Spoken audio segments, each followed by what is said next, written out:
And welcome to Geek Lounge 101, episode 10. And today I'm here with Taylor Smoker and Nick Lenz. Taylor Smoker, you can introduce yourself first.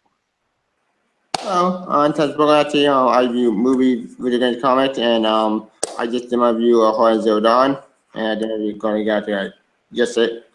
And me and my friend are going to do a spoiler review of that movie probably later. I'm just one to not hang out. Long story. Nope. And we also have Nick Lenz. You can introduce yourself and where to find you. Hello, I'm Nick Lenz, the channel Nick Lenz. I review movies, comic books, anime, and novels. Yesterday, I put up seems like 5 videos yesterday of reviewing a bunch of trades I've got, and plus my haul of the books I got yesterday from Free Comic Book Day. Ah, nice. And for to start this conversation, let's get on to one of the big topics, the button, issue 3. Yep. It should be a great issue. So let's go. Well, first, I was going to say, let's recap it and just give people what, in case people didn't see it, what happened. And what happened with issue 3 is we automatically go back. We are sent back to the Flashpoint universe. Well, timeline, anyway. And Flash actually finds it weird that we're sent back to this timeline because it's not an alternate universe, it's a timeline. But yet, someone's holding the thread and keep it together. It's on life support.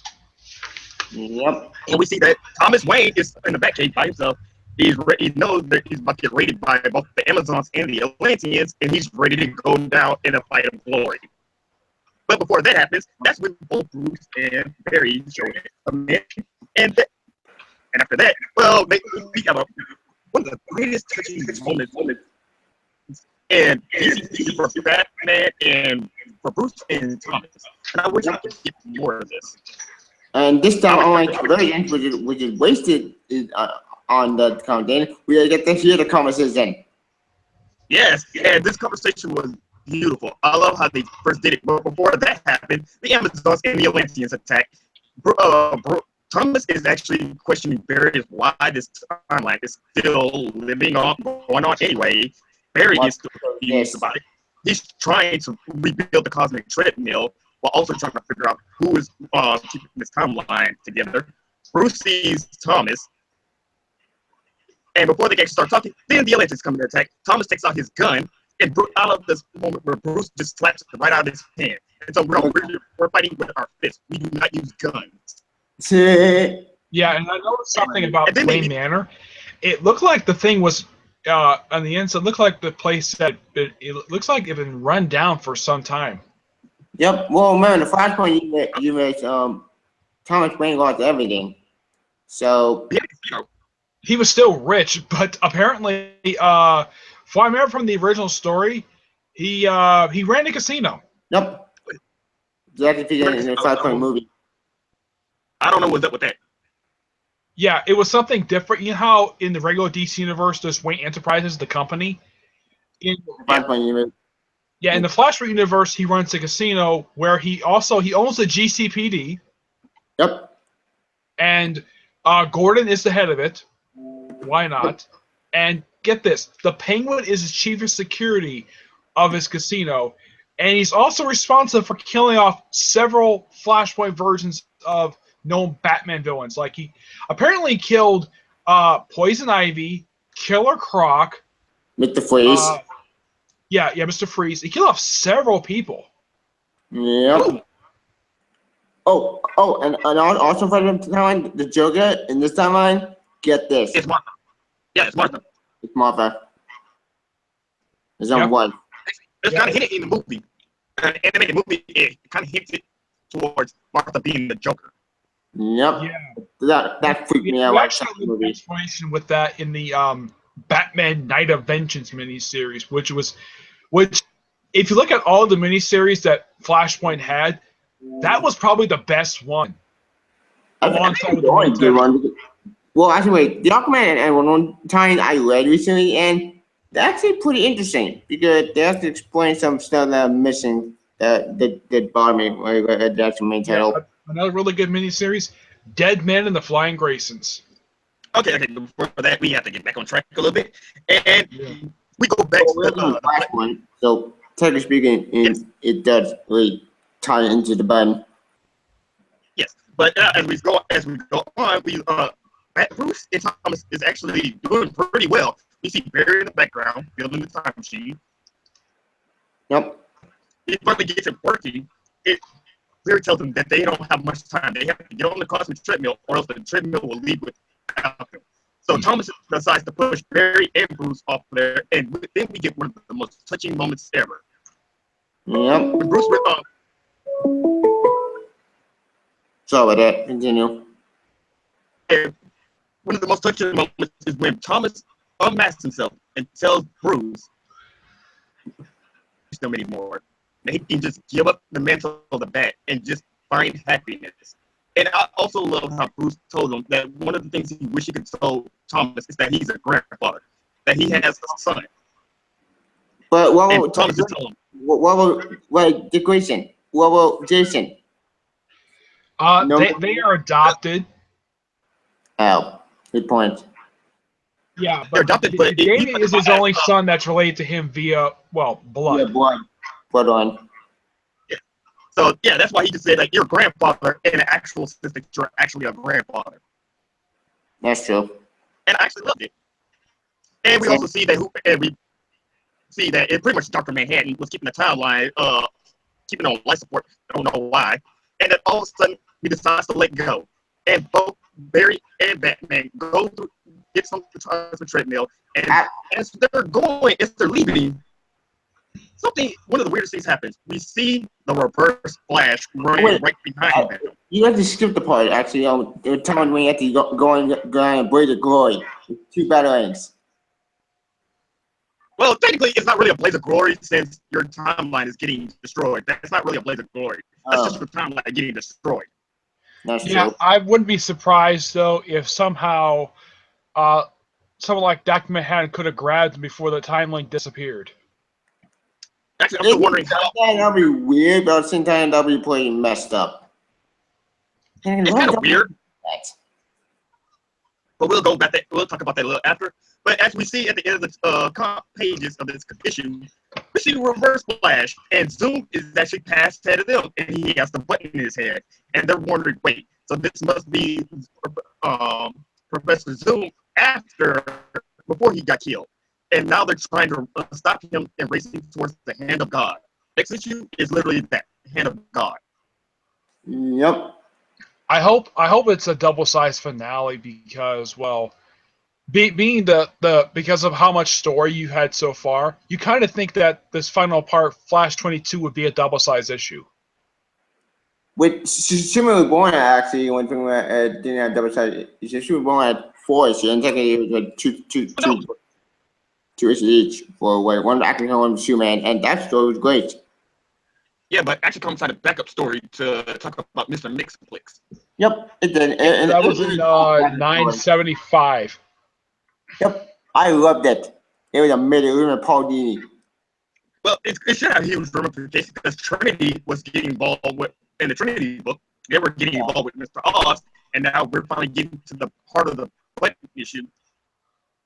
But after this, it's going to be War of Jokes and Riddles. So, I hope this gets much more a flashback story. It's Zero Year, which why is Zero Year still canon? I hate Zero Year. It's not Zero. It's Tom King's 0 year. It's actually Tom King's 0 years. So we have no idea because he actually talked about it in Volume 2. He talked about the War of Jokes and Riddles.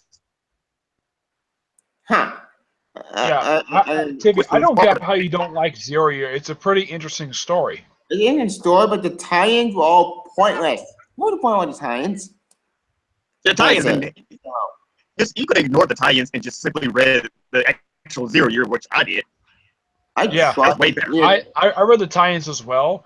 I would say probably the best tie-ins are Green Arrow, Flash, the Birds of Prey was actually interesting. I actually liked the Red Hood and the Outlaws tie-in because that was the last time we saw the Red Hood gang. No, Tim Drake pissed me off.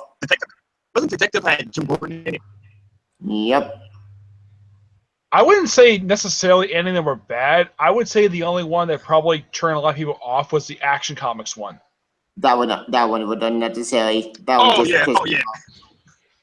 Actually, I like the opening to the Great Tex Action Comics 0 year, where Superman has that little card, homaging the first ever issue of Superman. Yeah, and the dumbest line of the whole book is, "I'm too busy burning down a drug dealer's warehouse." Yeah, that's really stupid. But overall, get back to the issue of the button. Actually, right now it's shaping up to be a great event. It's short, sweet, to the point. It's better than Marvel than you Secret Empire right now, which will get that's. Secret Empire actually is one of the best events because it's actually had build up. It didn't just happen.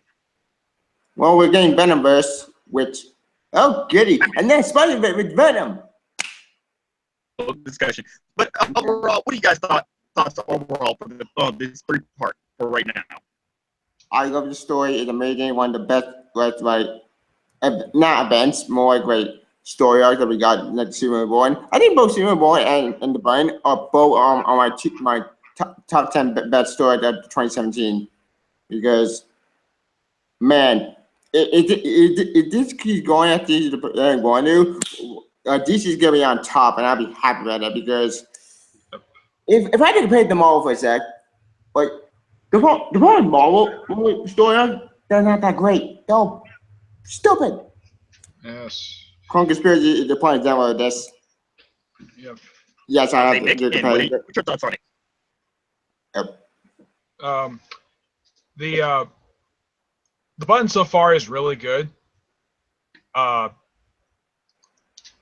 And I'm looking forward to the finale. And are you guys looking forward to the Batman crossover that's coming out this summer? Oh, you mean Batman in the Shadow? Not the Shadow one. The one where the Dark Metal.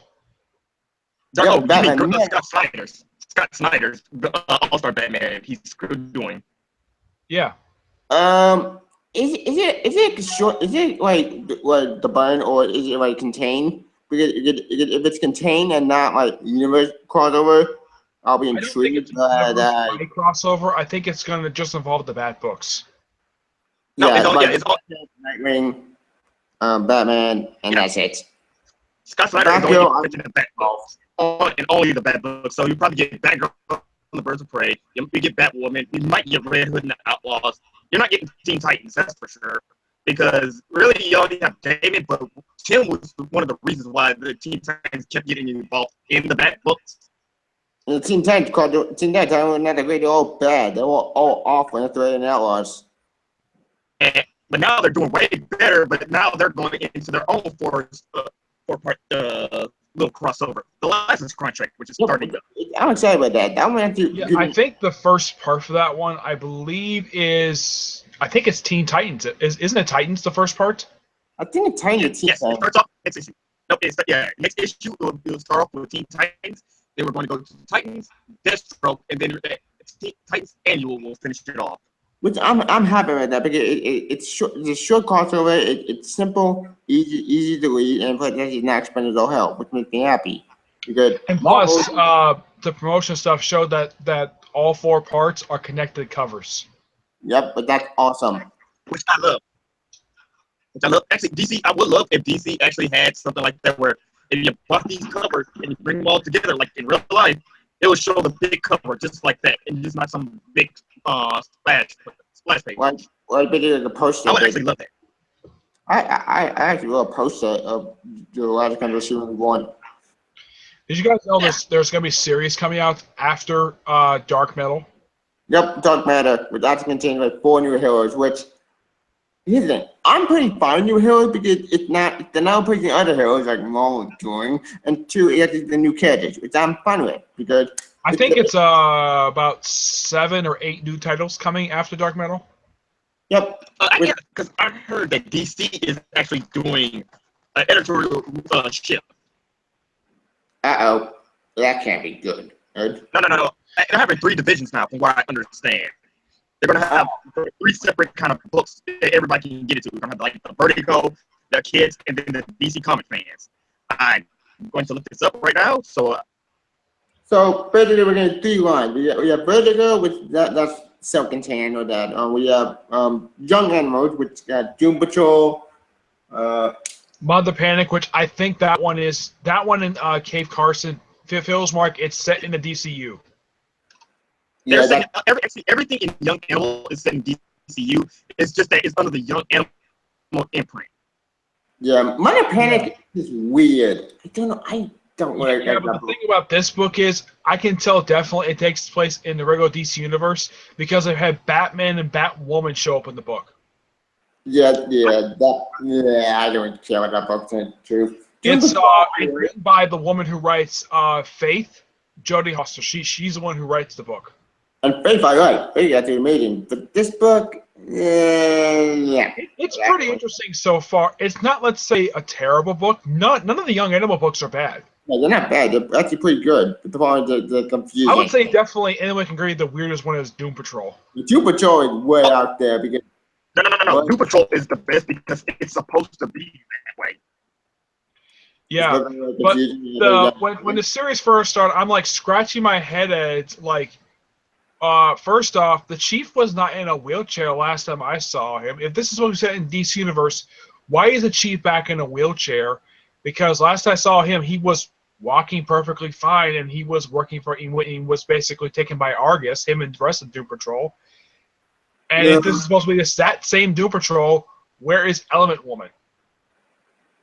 Actually, she's one of the most confusing things because Jeff Johns had ideas for it, but I don't know where. Like I said, before DCU, Jeff Johns had a lot of ideas that were going. He was building up to Justice League, like Element Woman and the whole Owlman, but then they all had to get scrapped because they realized they were doing bad, and Jeff Johns had to give them a way out. Yeah, but of the three of them, Owlman's dead. Element, who knows where she is. Vibe has disappeared. I don't know where he went out to. I don't even care about Vibe. But unfortunately, he's great. Comics, he's not that interesting. He's boring. Well, here's something interesting though, Tivia. Do you know who created the original version of Vibe? I don't know. Jerry Conway. Holy shit. But the one they use in the show, even though, yes, it's Vibe, Jerry Conway, but the version used in the show is based upon the one from Justice League America, the one that Matt Knott and Jeff Johns did. So technically, you can say that the version used in the show is based upon a Jeff Johns character. Oh. Yeah, Paco Mendez. What? Ain't that his name, Paco Mendez? No, his name is Cisco. Yeah. No, Paco Mendez is the name of the actual Vibe character. Yeah. The original Vibe. Like in Blackest Night, I know because I saw him in Blackest Night, he was revived as the Black Planner, and it said Paco Mendez. That's how I know that there's original Vibe. Yeah, but I don't think it's him. I think the other.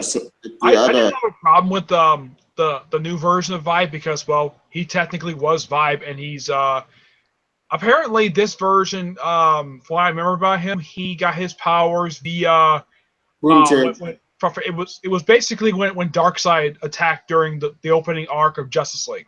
Boom Tube, basically. Same thing that happened to Cyborg. And then he was Speedster for some reason. Yeah, that made no sense.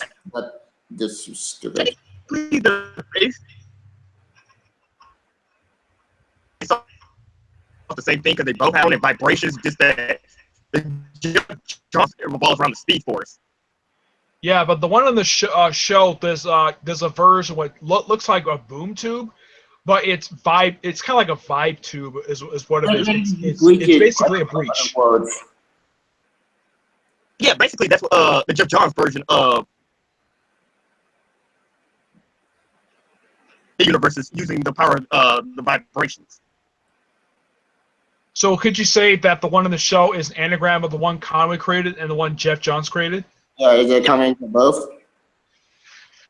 Basically, yes, because the original Paco Mendez, he used vibrations, but it's more something like Dazzler. Like he can destroy things with his powers, but he couldn't do nothing like access to the multiverse or something like that. Oh no! One thing I can praise that when they casted Vibe, I'm glad the fact the actor is Hispanic. in all versions of the Bible were Hispanic. There's They only were- they two were of white. them that I can all- think of. There was also Reverb, who was actually his brother, which they did have him in the show until they decided to have him die because of what happened at the beginning of season 3. Yep.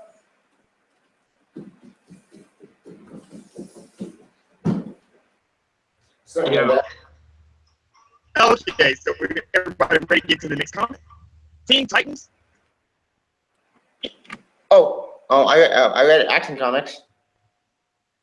I did. I don't think Action Comics came out before, did it?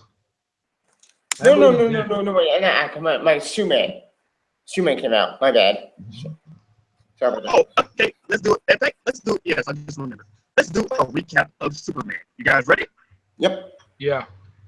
Okay, so today this issue starts off with Lois Lane, and at first I was kind of confused because last time we checked, it was with we were with Superboy and Damian, and John. apparently Kathy was telling John that he was a prince. I don't know what any of that had to do with anything. Yeah. And she was basically giving Damian either a seizure or an aneurysm. And Yeah. Yeah, John, I love this cover. oh yes, I do too. But John did not feature in this. Was not in this issue. No, you would not. Huh. Which is strange. Actually, I have a theory, but I'll talk about that at the end of the comic. But as we start off, we have Lois Lane, and she's wondering where her husband, her son, With Batman. her husband's co-worker / best friend now because of makes a reborn, and his son. And her son's best friend, where did they all disappear to? She's in a truck. She's looking around trying to find them, and she notices that that the tree that where her cat was killed by John by accident anyway was set on fire. She notices that. She goes to I forgot his name. She had to go with Mr. Cobb to the Yes, Mr. Cobb. apartment, and she's happy. Yes. She went to Mr. Cobb. They were talking for a bit. He was telling her that apparently something strange is going on, and as you notice, if you look in this issue, you cannot see his eyes, which pretty much tells you he's the bad guy. Yep. Yeah. And after I'm sure you're gonna talk about the townspeople of how weird they are in this issue. Oh boy. Oh yes, that's what's getting stranger because as she's going into town, she knows that Candace was moving around, but she thinks that's weird because Candace was also injured. Yep. Because off of the Superman issue 17, I believe. No, not 17. 13, I believe. Where it's 13. Yeah, with Frankenstein, she's supposed to be injured. Yes, she's walking and she's doing everything all hunky-dory and stuff. So apparently she goes into town trying to figure out what's going on, and she actually breaks into the mayor's office. And she finds the morning room, which contains everything about them. Like it contains. No. It's actually in a bomb shelter because remember, back during those days, like in World War II or during the Cold War. Cold War. During the Cold War. It was the Cold War. Yeah, because of nuclear war, people were afraid of the communist bombing us, which that was something big from I'd say from the 50s to I'd 60s. say 60s. I think. I thought it went a little further than that, but what you say the 70s, pretty much people stopped building the bomb shelters because they were getting kind of stupid. Yeah, then the Cuban Missile Crisis, because the Cuban Missile Crisis was a huge thing back in the day in that old nuclear war. Yeah. Actually, they're still building fallout shelters. Yeah, which I don't want to get political, but let's just say, oh boy, Yeah, let's get back to the comic. Anyway, back to the actual story. Lois noticed that she opens the door, and what she sees is that every moment since issue 0, from Rebirth issue 0, that they've been watched this whole time. You see John, all these moments in John, the school where they went. The secret identities. Not only that, but you see the Eradicator. Yeah, you do. I think they had Dinosaur Island on it. Yeah.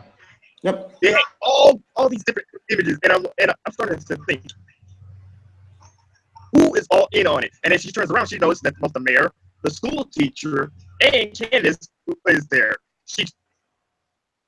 And Lois who's a badass mom anyway. Who knows? Because you gotta remember, she's the daughter of Samuel Lane, her father, a general, and that's awesome. She gets to kick some ass. Yes. But When then she why I turns go? around, she immediately pepper sprays them. Yep, she pretty actually basically the woman, and she Oh, tried not to only drive that, home. but she's ready to tase and fight. Yep. Yeah, she's ready to fight. She ends up leaving. She manages to keep her family flee and try to find help. She wants to go back home, get her LA communicator. All of a sudden, bam! Candace and some more, and one of the teachers from Hamilton School is also there, and they're all in a cop, and they're all trying to stop Lois. Mary Goodman, Candace, and Lois, in her badass moment, still has that Hellback glove, which I still freaking love. Yep. Like I'm so happy that she still has that album from. And she used that to turn on the Batmobile. Yep. Actually, at first I was kind of confused as how did the Batmobile just suddenly pop out of nowhere? I think Batman drove it from Gotham. Yeah, I have to remember. Oh yeah, Batman was It's there probably as well. auto guidance because the Hellback glove it was connected to the back computer, baby. Yeah, but I don't. Anybody heard people basically drawing this issue's comparison to the film Hot Fuzz? Either that or Chilling the Coin. I think people compare that as well. Okay, Joel called it. Was talking about Hot Buzz. Yeah, Hot Fuzz or Get Out, basically. I never seen the movie. I wanted to see Get Out, but I haven't seen it either. But I've heard of Hot Fuzz, never seen it. I mean, it's on Netflix. Yeah, it's on Netflix. You can go watch it there. Yep. And, okay, back to the comic. Anyway, she at first it would not start, but once she took the Hellback glove touches the Batmobile, she's granted access, and she starts to do what any same person does and try to flee. But as she goes, all of a sudden the car starts to break down, and that's the weirdest moment. Then we flash over back to Superman, who's trying to look for Batman. Well, the car break, sorry to interrupt, but the car break down because Mr. Cobb somehow destroyed it. Yes, actually, that's what I was going to bring up because as Superman was going down Mr. Cobb's farm, he finally gets to the last page. We see that Frankenstein, Lady Frankenstein, I believe Dennis in there, and Batman are all being held up in tubes. And actually, that's not all. Also the two looters, the two muggers from Superman issue 7, they're trapped there too. Which ones? The two lovers, particularly. I mean, the three lovers. The people who stole, particularly the characters from the state fair. They got caught. Oh, okay. Yep. As you can see. Yeah, but the thing is, how in the world did they get their hands on the Frankenstein monster and his ex-wife?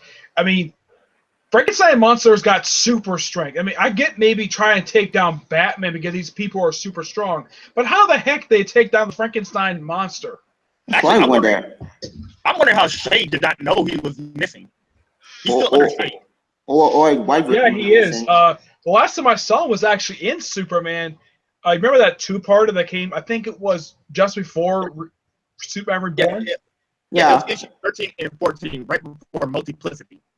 Yep. Yeah. That was the last time I saw him. His bride. Here's something interesting about her. Prior to that two-parter, the last time she was ever seen in a comic book was in Frankenstein Agents of Shade, the Agents of Shade series. Yep. Yes, that's the last time when he killed their son. No, she killed their son, and Frankenstein got pissed off, mad at her, and she just left. I never read Frankenstein. He actually kept her wedding ring after all this time. Yeah, like I said, I never read Frankenstein Agents of Shade because I'm still and I New 52. Before I heard that's was really fun. They're kind of like Hellboy, basically. Yeah, I'll be right back, guys. That's a very good comic. Frankie, he actually ended his own marriage because he got pissed off at her, and that's what made her want to leave. And now he realizes that he misses her, and she wants nothing to do with him. Yeah, that's very sad and depressing. Think about it. They're both basically both monster hunters. They both. It's more like irony because it's like you got to think of it at a parent's standpoint that their son is a mutated monster who's going around killing people. And there's one moment in sanity, he's begging his mom to kill him. She does, and all of a sudden the dad gets mad and doesn't want anything to do with her. And you wonder why she doesn't want anything to do with you. But not logic. That doesn't make sense. But that's a very sad and depressing way to end a marriage. Oh, and I gotta actually when Nick comes back, I gotta tell you guys about what happened in I Hate Image by Scotty Young. Question about I Image. Is I Image like I fan physically? We get I basically the cover is basically just a homage to his first issue, where he basically just redrew only with Image characters lying in a pool of their own blood and guts. Yeah, nice. And believe me, when I say it has every Image comic in there, currently to date, they have everyone that's actually relevant. So, Youngblood, Spawn, Invincible. I'm going to get back. We're going to go into it. But as so far, how are you liking Black Dawn Part 3 so far? I love this story. It's very interesting because I first time I heard particularly and Lawrence and John were going to be back from Chopper, I said, oh, I don't want to leave. Yeah, I like this town, really cool. But then you find that Taylor Segan, so that's why they have to leave. Yeah, this town is completely nuts, and these people were insane. Like, actually, I have a theory that you remember the Frankenstein 2-part issue? Yeah. I think what if it's the same alien race that was there? That's the one that captured them. Because if you actually remember in that issue, the technology looks familiar to that war criminal. Yeah, it does. Like it does look like that creature, which begs the question: are all the town people the same race? Because if they're all the same race, I'm back. Holy shit! Then this connects. Actually, I was going to say that if you look back to the 2-part Frankenstein issue about that alien, doesn't their technology look just like the war criminals technology? Yeah, it kind of does. And I was thinking, wait a minute, what if this has all been some kind of plan or scheme? They were looking for that war criminal, but they're also been monitoring Superman at the same time. Yeah. I mean, Frankenstein was right. They can't send because if you look at the Frankenstein series, the only character they probably could send to help out Superman, who's from Shade, is Ray Palmer, but he's missing. So the only people they can send to probably help Superman is the Creature Commandos. Yep. Well, technically Stormwatch, if they still even exist anymore. Stormwatch is gone because we do have Wildstorm now, which is after its own self-contained universe. They have not. It's not been confirmed yet if the Wildstorm characters are out of DC universe because they did have that Midnight Apollo miniseries that was out, which was launched with Rebirth. That's really good. That's the last time for DCU. Oh, no. Paul and Midnight are actually still confirmed to be in the DC universe. They're actually staying. Oh.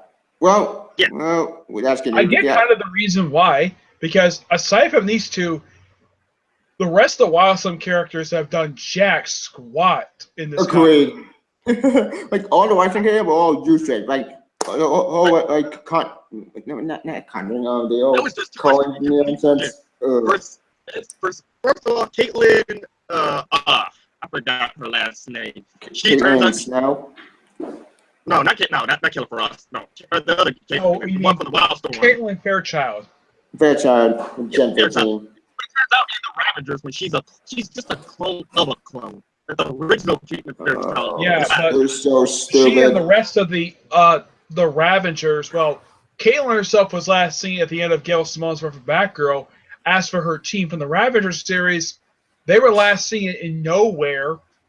They apparently have been recaptured by Deathstroke, and they have not been seen since the series ended.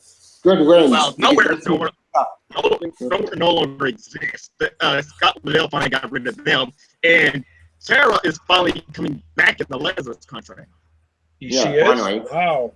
Yeah, she's actually going to be part of it. Like I said, when I saw the cover images, there was an image, I don't know if it was a variant or something, but they had Wally West, the new 52 Wally West, in it on Deathstroke's team for some reason, with Jericho and I think one of his sons. Yep. If it's Tara, this will be the first time in 4 years that anybody has seen Tara. Oh, she's in there. No, it's bigger. She's going to be in the Lazarus contract. Interesting. Yeah, I wouldn't be surprised though if somehow in between, like the last time she was seen at the end of Deathstroke Volume 2 and this one, that she somehow started a relationship with Deathstroke. It's like she did in the original continuity. I wouldn't be surprised about that because it's in since Jude's contract did come out recently on Blu-ray. I wouldn't be surprised they do that again. Oh, actually, yeah, I bought the Blu-ray. Well, I bought the Blu-ray, and the Blu-ray came with a DVD and a digital version. Actually, the Blu-rays. Actually, it's a pretty good purchase. I can't wait for next month because I'm going to get Lego Batman. Yep. I actually got this on the Target. Ah, I got that at Walmart. Just to be dark. Yeah, I bought it at Walmart. Yep, it's really good. Yeah, that was the last movie I bought. There's a couple other comics I think we can a few other comics we can definitely talk about for DC. Green Lantern. It's one right now. Hang on a second. I forgot to read Nightwing this week. I did.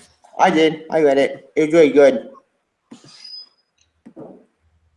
Okay, wait. Oh, one more thing. I just noticed that I think I don't know what's going on with the current Dr. Fate. I think it's wrapping up. I thought Dr. Fate ended. Because in Dr. Fate Goopy, though. Yeah. It's confusing. Like I said, when that Dr. Fate came around, he was in DCU. DCU was a failure. Yeah, but the thing is, last time I checked, the Dr. Fate, the one that had the last ongoing series, he's still kind of around, but they're not doing anything with him. They're basically mainly focused on the original Dr. Fate, Kent Nelson. What did Dr. Fate technically with the whole Unearth 2 nonsense? Yeah, but there actually is a Kent Nelson from the regular universe. Gotcha. So yeah, I guess he showed up in DC. gone. He showed up in DC Rebirth. Yeah, he's in the Blue Beetle time, which is also still hinting that we're going to get the JSA come back sooner or later. But here's something really weird about Kent Nelson's attire. As this is, of course, the original Kent Nelson. Why does he have his? Why does he have Kent B. Nelson, his great nephew? Why does he have his look as Dr. Fate?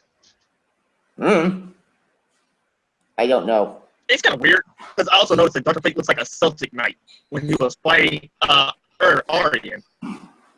Yeah. Yep. Which was kind of weird. Yeah. The Deathstroke book, which basically the next issue is part of the Lazarus contract, that kind of led into Lazarus contract, especially when they had Beast Boy show up in the issue. Power Girl. Yeah. And well, it might be looking like that Power Girl, maybe with the Lazarus contract, she might be going back to the Teen Titans, which I'm fine with that. I don't have a problem with the character. I've never had a problem with this version of Power Girl. I don't hate the character. I think it's interesting, but her story now ain't not that great. Actually, here's somebody I want to come back, but I don't know if DC will ever bring him back. No. Bunker. Yeah, Bunker. I mean, he hasn't been seen since the end of the previous volume. He just completely disappeared. Honestly, sorry. I was gonna say, he was the only person I actually liked in the Scott Liddell's run. Skinner, I believe, had potential, but that was squandered. Soltis just straight up disappeared with the fake Ford toy. That imposter. So she just disappeared with him. Bunker was the only real character I liked. And Bartow left her to die. That pissed me off. And Harvest showed up. I hate Harvest. Harvest one of the worst. Harvest, as far as I know, I think Lobdell killed him off. But then he came back later in the volume 4 or 5 of it. It's volume 5 of the series. And according to the next issue, it was a hallucination. It wasn't really Harvest at all. Caused by Wonder Woman villain Dr. Psycho. What? You're telling me that story was a dream? Then what's the point of Conan leaving? I think it's just it's a cheap cop out because I think they were gonna bring him back, but people didn't like it, so he hurried and retconned it out. And Yeah, Connor, what about him? The thing with that storyline was, I think it had a rushed conclusion. I did notice Like, that. And wait, half of the things that I was gonna say, half of the things that have been going on in the Titans books were either they had half conclusions or a different writer took the place, and nobody knew what was going on. Nobody. Robin Wartime was not a good writer. Robin Wartime was stupid. Yeah, but the writer who took over right after Wolf Pfeiffer, Greg Pak, he did a fantastic arc with the Who Is Wonder Girl arc, when they gave Cassie a new origin story. They got kind of Trigon stuff out of existence. Thank God. And then came Tony Bedard for the last 5 issues, and I spoke to him at MegaCon Tampa, and I told him I actually loved his Teen Titans issues. I think it's a really good one out of the entire series. The entire series is a train wreck in 52. Yeah, I think one thing that kind of bugged me though, his issues were really good, and I kept thinking though, why couldn't DC allow him to stay on the book for Rebirth? I mean, they allowed Dan Abnett for staying on for Aquaman. How come they couldn't allow Tony Bedard to stay on for Teen Titans? Yeah, Ben Purge is doing a great job with the book now, but I kept thinking though, why couldn't they allow Tony Bedard to stay on the book? I think the last time Tony Bedard was on book in Bubito, and Bubito was not that great. And New 52 was awful. They were shaking a lot of things up. They were trying to get people. They were trying to get all these creative teams come back and make the teams back to what they originally were. Yep, and it paid off. Yeah, but I think there was actually 2 books that actually kept the same writer from the previous volume. Aquaman with Dan Abnett and Pierre J. Tomasi, who was the last writer from the previous volume of Superman, and then of course he stayed on with this volume. And Batman Beyond. Then Batman Beyond, he stayed. Yeah, that one I think was the same creative team, wasn't it? Not only the same writer but also same artist as well, right? Yeah, same creative team. I think they were still on that book after Future Sun nonsense and after. Yeah, Dan Jurgens didn't disappear once for Batman Beyond. Robert Venditti stayed for the Green Lantern title. Greg Capullo, Scott Snyder, well, he's still on Batman. It's just not under Batman. All-Star Batman. All-Star Batman. It's, according to what I know about it, it's just stories that he wanted to tell, but he couldn't tell in the main Bat book. Oh, yes, I brought that up last week. All-Star Batman, I don't hate it, just unnecessary. Not a bad title. One thing you can agree, the second arc of All-Star Batman is a lot better than the first arc. Agreed. Mostly because that contrived ending. Yeah, and it still freaking bugs me about that first arc. How the heck how in the world did they explain how Two-Face survived being shot in the head? Did he kill himself, basically? Yeah, he killed himself in an issue in Batman Round 28, which is written by Peter J. Tomasi. Yep. The same with Superman. Superman been amazing. And yeah. Then action comics. And it's less than, I'm trying to think though. That issue came, I think, in 2014, right? Yes, because Robin stopped it somewhere in 2014, and then we had Damian, Son of Batman, in 2015. That got canceled. So basically, when All-Star Batman 1 came out, it had been 2 years since Two-Face died, and then all of a sudden he's alive and well with no explanation. There's no change to his face, hardly at all. Even under the John Romita Jr. artwork, his face looks pretty much the same. But here's the thing. I'm getting they're trying to ignore New 52 if possible because I don't know New 52 would completely out. But here's the thing: Scott Snyder retconned a good series. That's true. Damn it. I don't get why he did this for, but unlike Jeff Johns would do retcons whenever he feels like it, Snyder is never known for doing retcons. Johns only does retcons when the character actually needs to be saved. Yeah. The only character he did do retcon for, off the top of my head, was Mr. Freeze. No one likes Mr. Freeze's new origin, but at the same time, Scott Snyder said that he been wanted to do a Batman and Two-Face story, and Tomasi killed him off. So and this was a story he wanted to tell, but he couldn't do it in the Batman run. So Because I think before or after Endgame, he was gonna do a Batman. He was gonna do a Two-Face story because it was coming up. was the Two-Face show with Jim Gordon Batman or was it Bruce Wayne Batman? No, it was gonna be Bruce Wayne's Batman. He said that somewhere along the lines that he had a Two-Face and Batman story coming up, but then why did the plan change? What happened? Yeah. Endgame happened, DCU happened, and then Rebirth happened. So DCU destroyed his plans. Rebirth got his plans back on track. Basically, like I said, Rebirth was basically an out. Yeah. And Yep.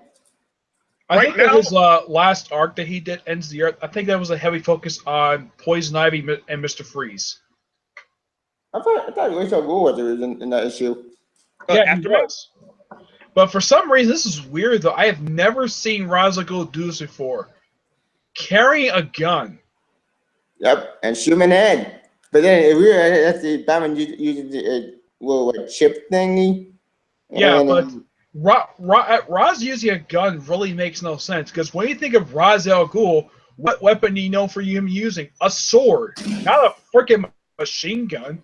Yep. And the way he dressed was weird.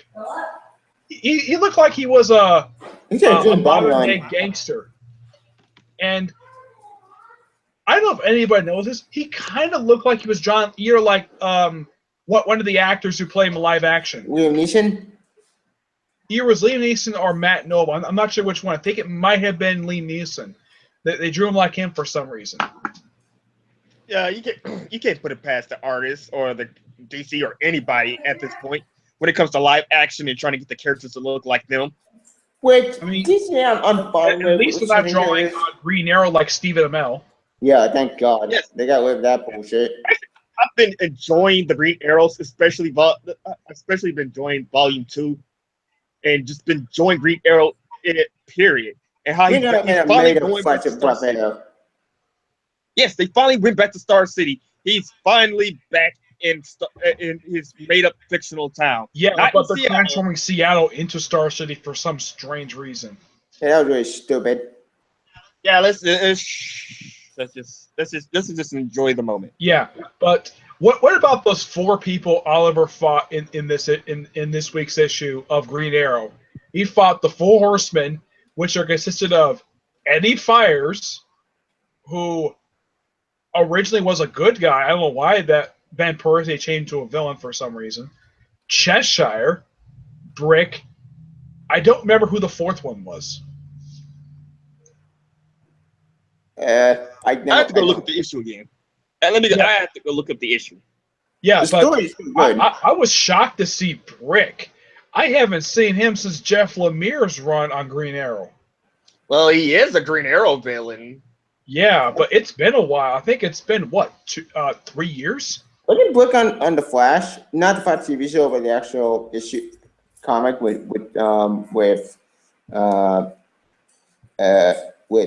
Brian's father, who was in jail, and then they escaped the Red Flash. That was that was before the whole Professor Zoom storyline Venditti did in Flash.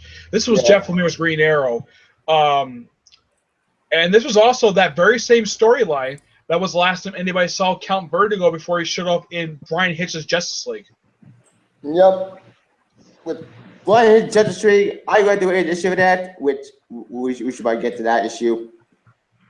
Actually, I've been reading Justice League, so you guys have to actually just fill me in what's going on. But from what last time I understand, the woman actually tricked the Justice League into helping her because she believes metahumans are all the problem of the Earth or the universe or something like that. Yeah, I kind of wish DC would just take Hitch off this book because this book is just story-wise so bad. It's confusing.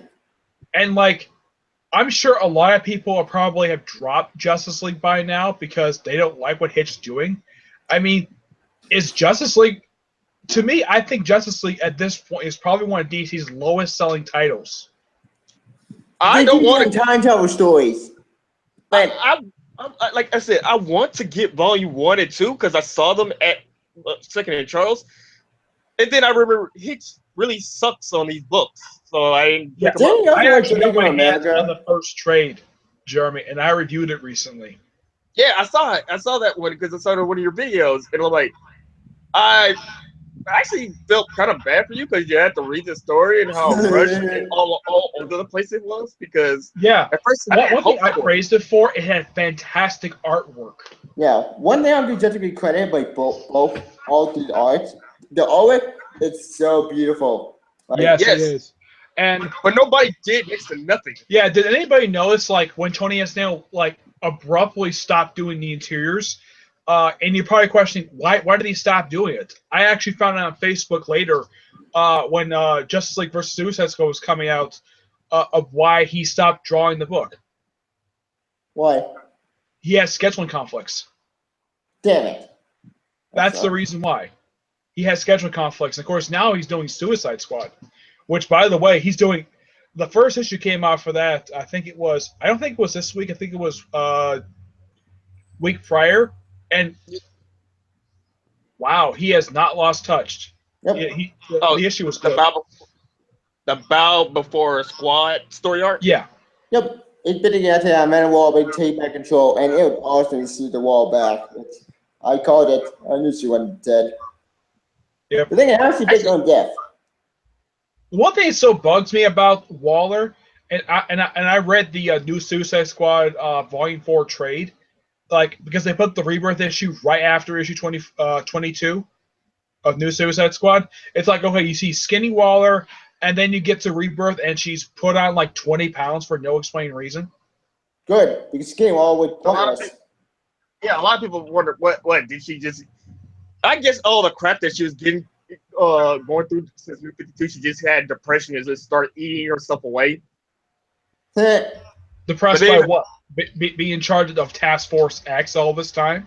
I don't know, all the crap she had to go through, being shot. And then that retcon that happened in Justice League versus Suicide Squad, where when they said that team who Max recruited was the original Suicide Squad, and she was fat, and that's in that flashback too for no explained reason. I'm pretty fine with that. I pretty don't really care about that because I'm happy that she's back. Yeah, it just really made no sense. And it was also weird though. Did anybody remember when Jim Gordon Jr. was part of the Suicide Squad? Actually, yeah, I remember that. He was part of it, but then that suddenly just stopped. I'm glad they brought up Daniel West was part of it and Black Manta. Yeah, during the Flash. Yeah, but as for the two themselves, they did reference Daniel West's death in Flash before the button.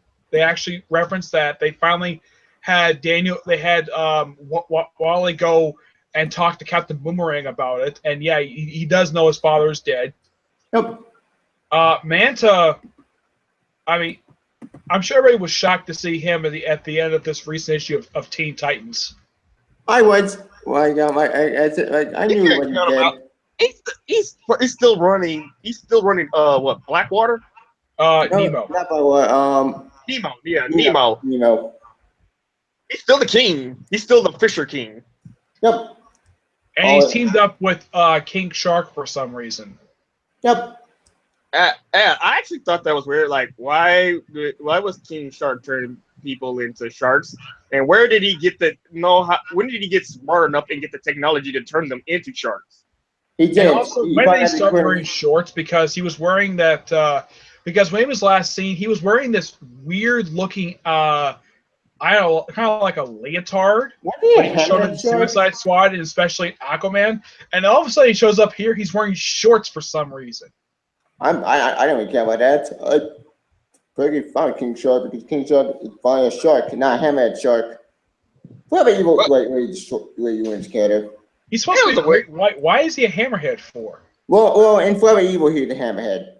Now he's back. When he started New 52, he was a hammerhead. Yeah. Has everybody forgot the fact that King Shark was originally a Superboy villain?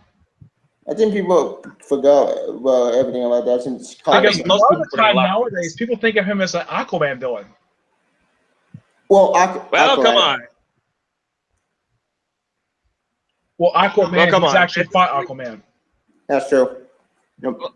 technically Aquaman would just wreck him anyway, but he's come on, he fits the theme of Aquaman. Yeah, but the only reason why that he was an enemy of Superboy was because when Ron March was, I actually read Superboy Volume 4, the one with Connor, the Connor Kent Superboy. We're still And- missing Connor. I still don't know Yeah, where he is. was based out of Hawaii for most of the series until he moved back to Cadmus. Oh, that sucks. You had to go to the same organization that the ruined his life. Yeah, and Well, I think we can't get Connor. and Where you is know that Connor? character Dublix? Remember him from Young Justice? Yeah. He was a supporting character in the Superboy book, Huh.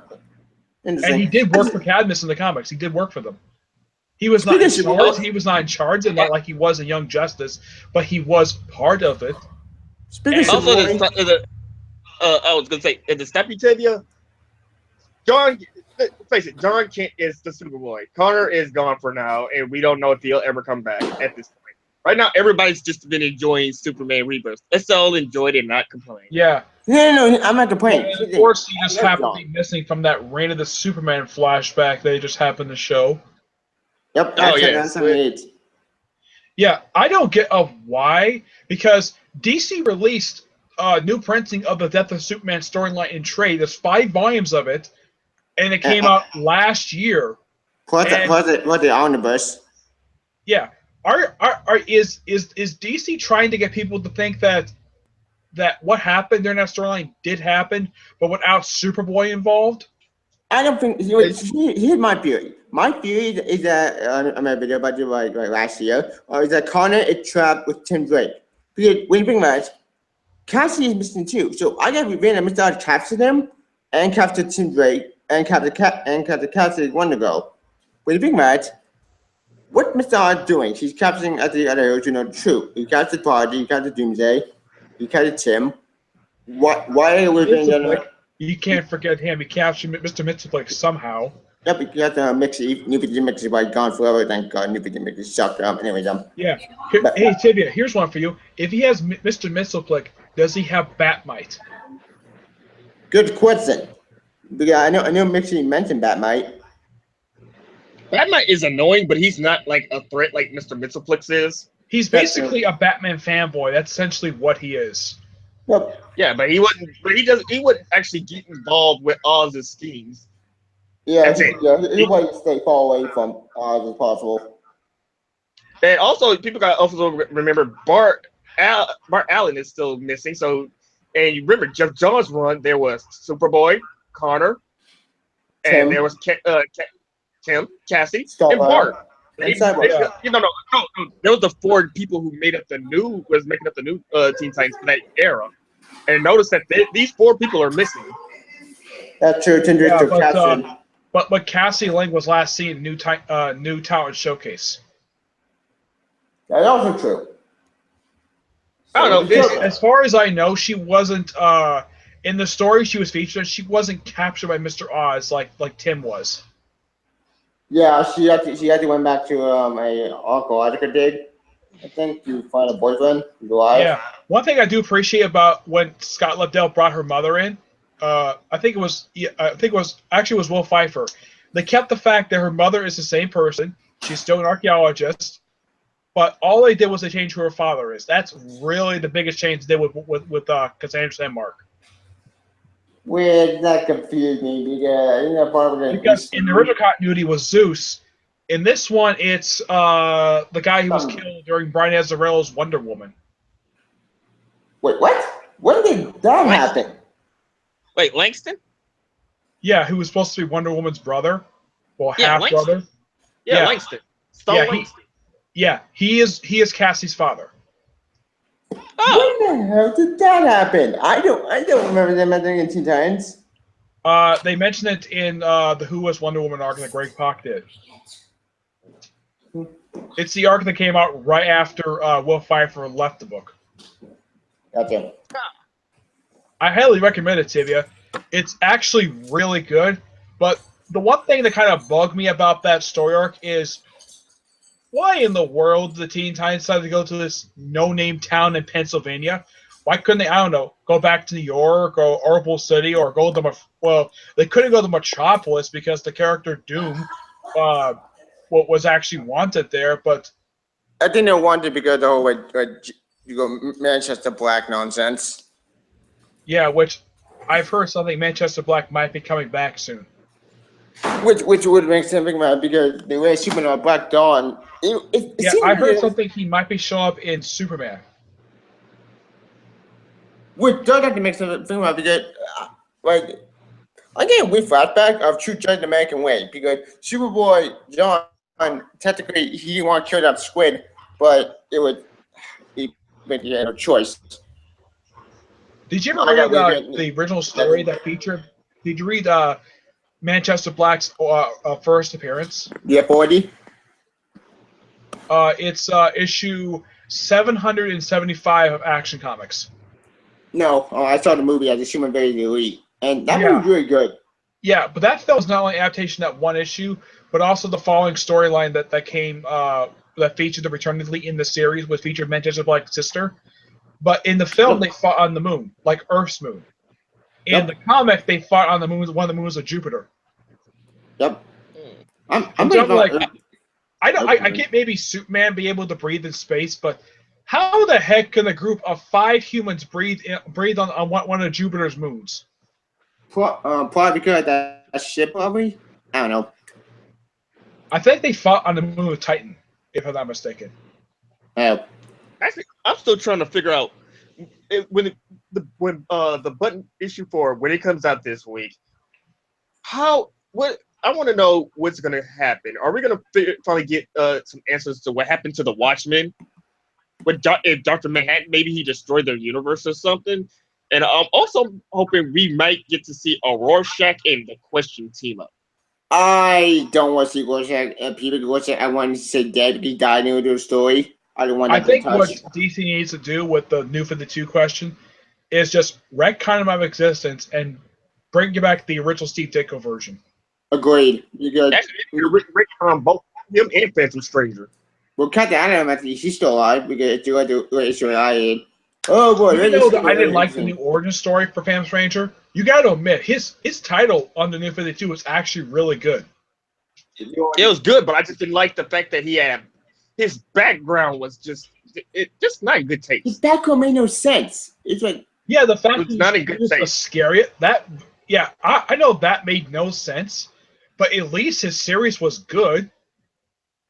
The series was good. Yes, Dan DiDio can write. Dan DiDio is a good writer. He should not be put in charge of things. Yeah, but he didn't write the series. He, I think he wrote the opening issues with the guy who did all 22, Jay DeMatteis, but he never finished. Jay DeMatteis basically did the whole series, the rest of it by himself after Dan DiDio left after the opening. I think he left after issue 4.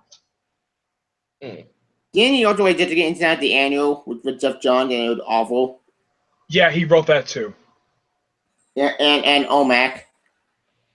He also did Forever People. Yeah, he wrote that too. I actually read that. That actually was not bad. Infinity Man and Forever People. That was not that bad of a title. Like I say, Dan DiDio can write. He should not be put in charge of things because he always lets his own personal beliefs. There's one comic that I actually told Chris about that he was actually shocked to hear that a book by Dan DiDio was actually really good. And which book is that? Weird Western Tales number 71, one of the Blackest Night tie-ins. Never heard of it. Oh, when Jonah Hicks came back as a Black Lantern? Yeah, that was awesome. Jonah Hex, Quentin Turbo, like it's like Dan DiDio made that one issue a tribute to DC's Western heroes. He brought back freaking Batlash. Who? Yeah, Batlash. He's like an old, like something like a cowboy superhero in the late West. Yeah, and get this. The main character. Here's the thing. The main character is a descendant of Quentin Turbo, and here's the thing. Guess who also is in the issue? Wait, Cinnamon? I got nothing. Simon Stagg. Wait. Yeah, the same guy Simon Stagg as a father-in-law of Metamorpho. Yeah, who created Metamorpho. Okay, Yeah. He actually guest starred the book, and then his next appearance right after that was in Outsiders. Actually, you Huh. guys been following the Legends of Tomorrow comic? Is that set in the actual DC Prime universe? Yeah, I don't yes, know. it is. I've actually read it, and it's over. Yeah, that ended. Actually, I've been meaning to ask. There's some questions I've been meaning to ask. What's going on with Metamorpho? Because we know he exists now. He just hasn't been a very big player in the DC so far. This series is his first appearance in this continuity. As far as I know, he is off someplace. He's gone back to he's gone home, but he hasn't seen since the series ended.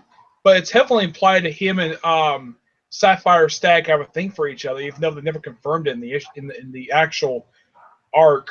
I don't remember who wrote the issue, the arc for Metamorpho, because the creator has been dead for years. I think it might have been Lean Ween who actually wrote the Metamorpho feature. Speaking of the kind of machine on DC, we're still in Captain Marvel. We're Captain Marvel. Okay, Bird Batman and Marvel family. If you want to talk about a group of characters that are missing, there's two really big ones: Justice League United and the Metal Men. Metal Man is something like anything with Cyborg, because they keep popping up in Cyborg's ish. I don't read Cyborg. Yeah, the last time I officially saw them was actually in the first issue of Cape Cars as a cybernetic guy. In fact, here's another big key player that needs to make a comeback. Martian Manhunter. Where is he? Holy shit, can people cover him? Yeah, it's been like a year since his series ended. And I keep thinking though, when he show up in, like, maybe he can show up in Just Like America, but who knows? It depends what Steve Orlando wants to do with the series, because, well, the first arc, which concluded, was okay, but at least was better than Hitch's book. Yeah, it's better than Hitch's, but Hitch's issue, the time loop stuff, it's confusing. Wait, what? Hitch, that's why I keep saying. Hitch, he knows how to, he has awesome ideas to make giant crossovers. He poorly execute everything. Judging America, the part Zemo there when he wrote that entire series. But when it comes to how, like, when he references, when he develops character, or at least have characters have good chemistry with each other, that's probably the only thing good about his entire run, is the fact he make the Justice League actually interesting. It's just that the story they're featuring is so horrible. Yeah, yes, like, the characters kind of fine.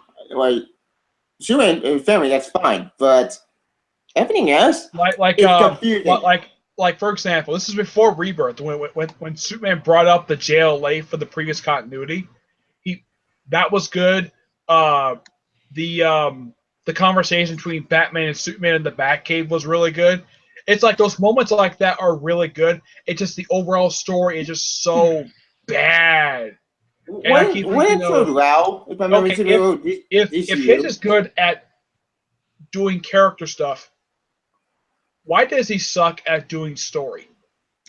The thing is, he makes it too big, and he wants everybody to have a role. But by the time you realize not everybody can have a major role in the first 5 issues of the Justice League. Like, Aquaman literally did nothing, and somehow he saved the day.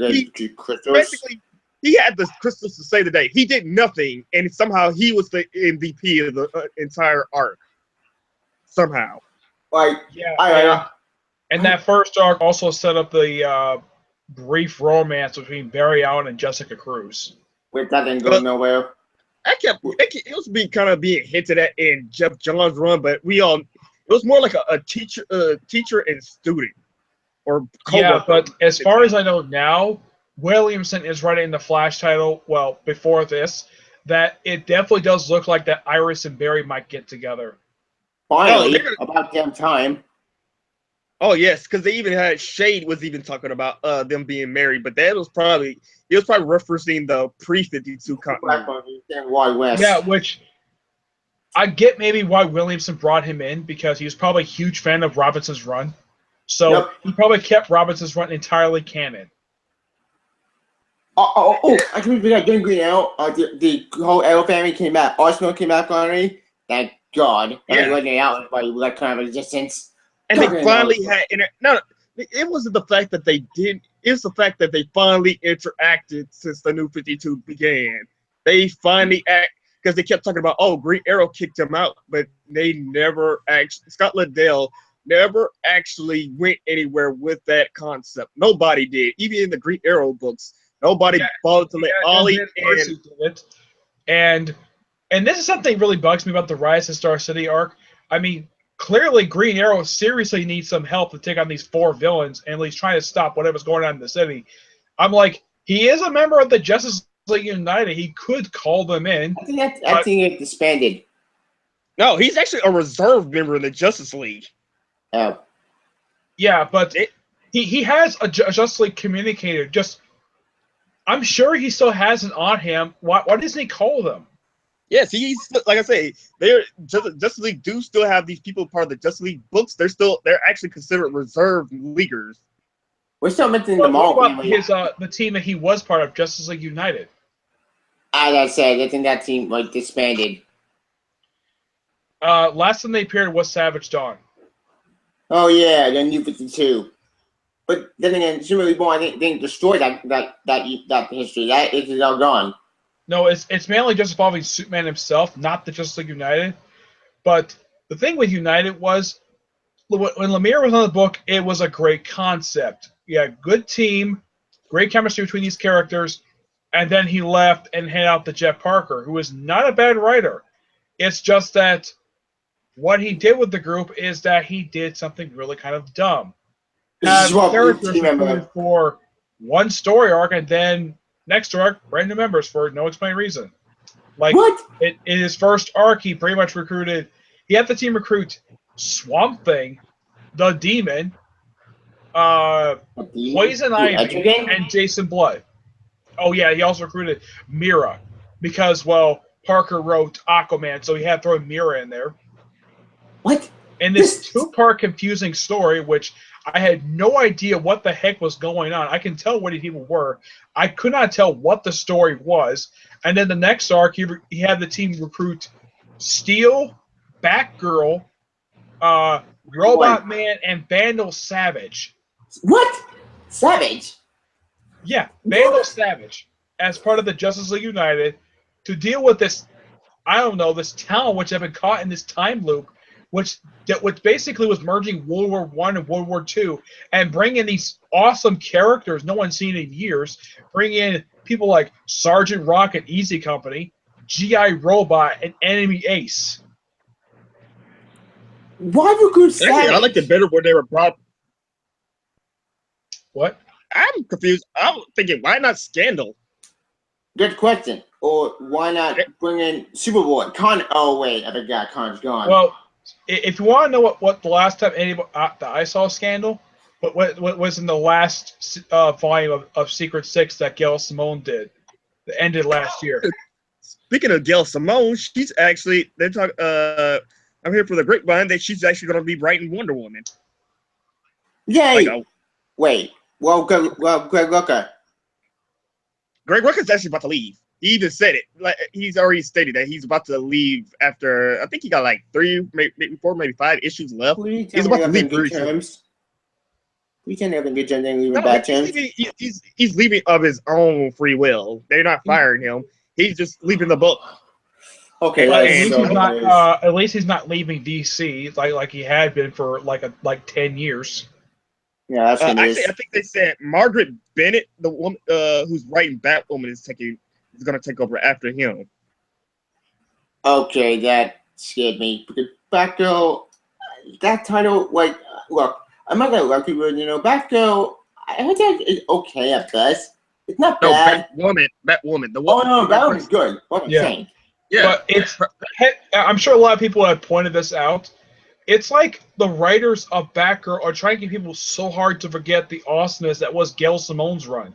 Yeah, and what's saying about Cassandra Cain. Which, that is way too hard to do because people love that run. And yet, I read the Beyond Burnside arc, and it was just okay. I reviewed the trade for it. I just kind of wish Batgirl was a little bit better than it was and just not be a continuation of what it was before, even though that Hope Larson is not the previous team. I mean, she does want Batgirl to be a little bit better. What? Oh, sorry. And they changed the artist on the book. Raphael Albuquerque is no longer the artist in the book. Wasn't back over the hipster teen bullshit? Why aren't they getting rid of that crap? That stuff is awful. I don't know. Mm. I don't know either. I hope but Tom King. Do you think one of the Bat-Writers might do something with the three Jokers? Maybe. I'm getting those yes. widows. Yes, he actually, because Tom King is about to bring that up. Because we're getting, because after the button, we're getting jokes, the war of jokes and riddles, and it's going to involve the Joker. Yeah, that's him. It's actually the So he's gonna solve a plot thread that Jeff Johns started. Actually, yeah, Tom King and Joshua Williamson's been pretty much the only ones actually wrapping up, or at least talking, or out that plot point. Actually, speaking of plot point from basically from Dark Civil War, I completely forgot. Holy shit, my name! Like there are two plot lines that are unresolved. One on with the Dark Side Baby, which we don't know what that went. Yeah. And the other plot point with one on You Blood. mentioned that Ultraman died. I don't remember him dying in the actual story. He just disappeared. No, he died. I remember. Yeah, I remember seeing Anti-Monitor killed him. And Superman. Wait, that was Grail. Yeah. But I know Grail killed Superwoman. I loved it. And Owlman was implied to be killed by Dr. Manhattan. Oh no, he was killed. He was killed by Dr. Manhattan. Even the DC Comics Encyclopedia flat out says that. And Metron killed him too. No. Yeah, Dr. Manhattan killed both Allman and Metron. Which there is actually one other plot thread from Darkseid War that's not been wrapped up yet. The Power Ring. No, the Power Ring's dead. The Power Ring's dead. Talk about the person. Talk about the actual ring itself. The ring destroyed. No, the thing that controls the Power Ring is dead. The Black Flash killed it. Yeah, both of them of Earth 3 is dead. Both of them of Earth 0 is the one that's running around. Yeah, but when they had it during Forever Evil, just before Blight started, that Pandora went to Earth 3, and Martian Manhunter was left behind in that world. Like, their version of Martian Manhunter. Yeah, he was left behind. And if you read the issues, it was a two-part, was issues 4 and 5. The place was basically hell. Yeah, the place was destroyed because Anti-Monitor did that. Blew an entire planet. Yeah. Actually, there's still a lot of loose plot threads that from Jeff Johns run, like the whole what was the Rogues gonna do to Lex Luthor? Or one on Blood. Actually, no, it's like that. Lex Luthor's sister. That plot line has been finished. Then to Superman. No. Jamie Jergens actually is doing it because he brought that up in the Justice League issue 52 and Justice League Rebirth. I mean, Superman. Yeah, Action Comics Rebirth. Action Comics Rebirth. Action Comics, not 960. No, issue 0 of Action Comics. Action Comics didn't have a Rebirth one shot. Neither did Detective. Rebirth one shot. Action Comics one by number one. What could be considered to be Action Comics Rebirth is Justice League 52. Okay, then. That was the issue where Lex Luthor was talking about his sister, and she's in a coma, but it never explained exactly how she got in contact with Darkseid. I guess they were saying she was possessed or something. Yeah, and then Phil Jimenez made her the main villain of his run, brief run. And did anybody notice though Phil Jimenez is not the writer of Superwoman anymore? Actually, I was going to ask you that yesterday. I saw Superwoman Volume 1 came out, and I was going to ask your opinion, Nick. Is it any good to get? I actually read that series actually. Yeah, you kind of good. If you want to get the trade, Jeremy, go ahead. It's actually really great issues. That's what I'm saying. Like, Volume 1 just came out, and I was wondering if I should get it or not. You should get it. It is really, really good. It's basically, it's like Lana Lang with basically a bunch of known Superman supporting characters in the book. People like Steel, Maggie Sawyer's in the book. 13 from Bubito. Bubito's not in the book. I know, but Bubito's girlfriend. Steele's niece, Natasha, is in the book. Yep. Okay, then I'll check it out. Issues, and As far as I know, when the arc is finished, I don't think they ever solve who killed Lois Lane.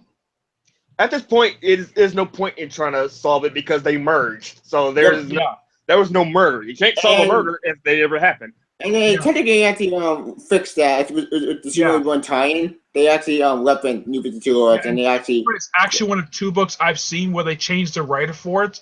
The other was Trinity. Trinity's really good. I do love Trinity. Actually, that was weird when Francis Menopause stepped down. I was like, wait, why? You were the one who started it. Why you step down? Yeah, and hand out the Cullen Bunn, which I gotta point this out though. This is the first book Cullen Bunn has done for DC since Sinestro. Since And that was Sinestro. 2 years ago. Wait, who's doing? Actually, it might have been last year it ended, wasn't it? Then Sinestro. Sinestro ended in before DCU. Ended before DCU was getting kicked off because that's what they started just Dark Star War. Actually, it might have been after. It might have been last year because the book ended after, I think it was like 23 issues. I think Sinestro ended after. It happened something around there because then Robert Venditti went straight back and started working with working Green Lantern and the Sinestro Corps working together with each other. So yeah, it's somewhere around there. But in the case of Hal Jordan, the Green Lantern Corps, you can kind of say it's a merger between the main Green Lantern book and the Green Lantern Corps title. And Green Lantern Cullen Bunn's Sinestro. Yeah, it's like the book is a continuation of 3 books, and in the case of Green Lanterns, it's just taking the other 2 Green Lanterns, just giving their own team up book.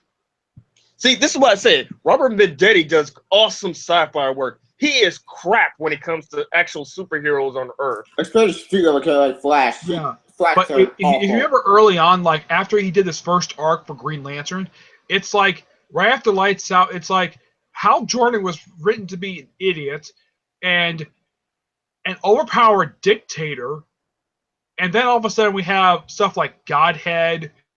Yep. And then we get no Parallax Green Lantern showed up. Like what? And the Renegade stuff, which actually was really good.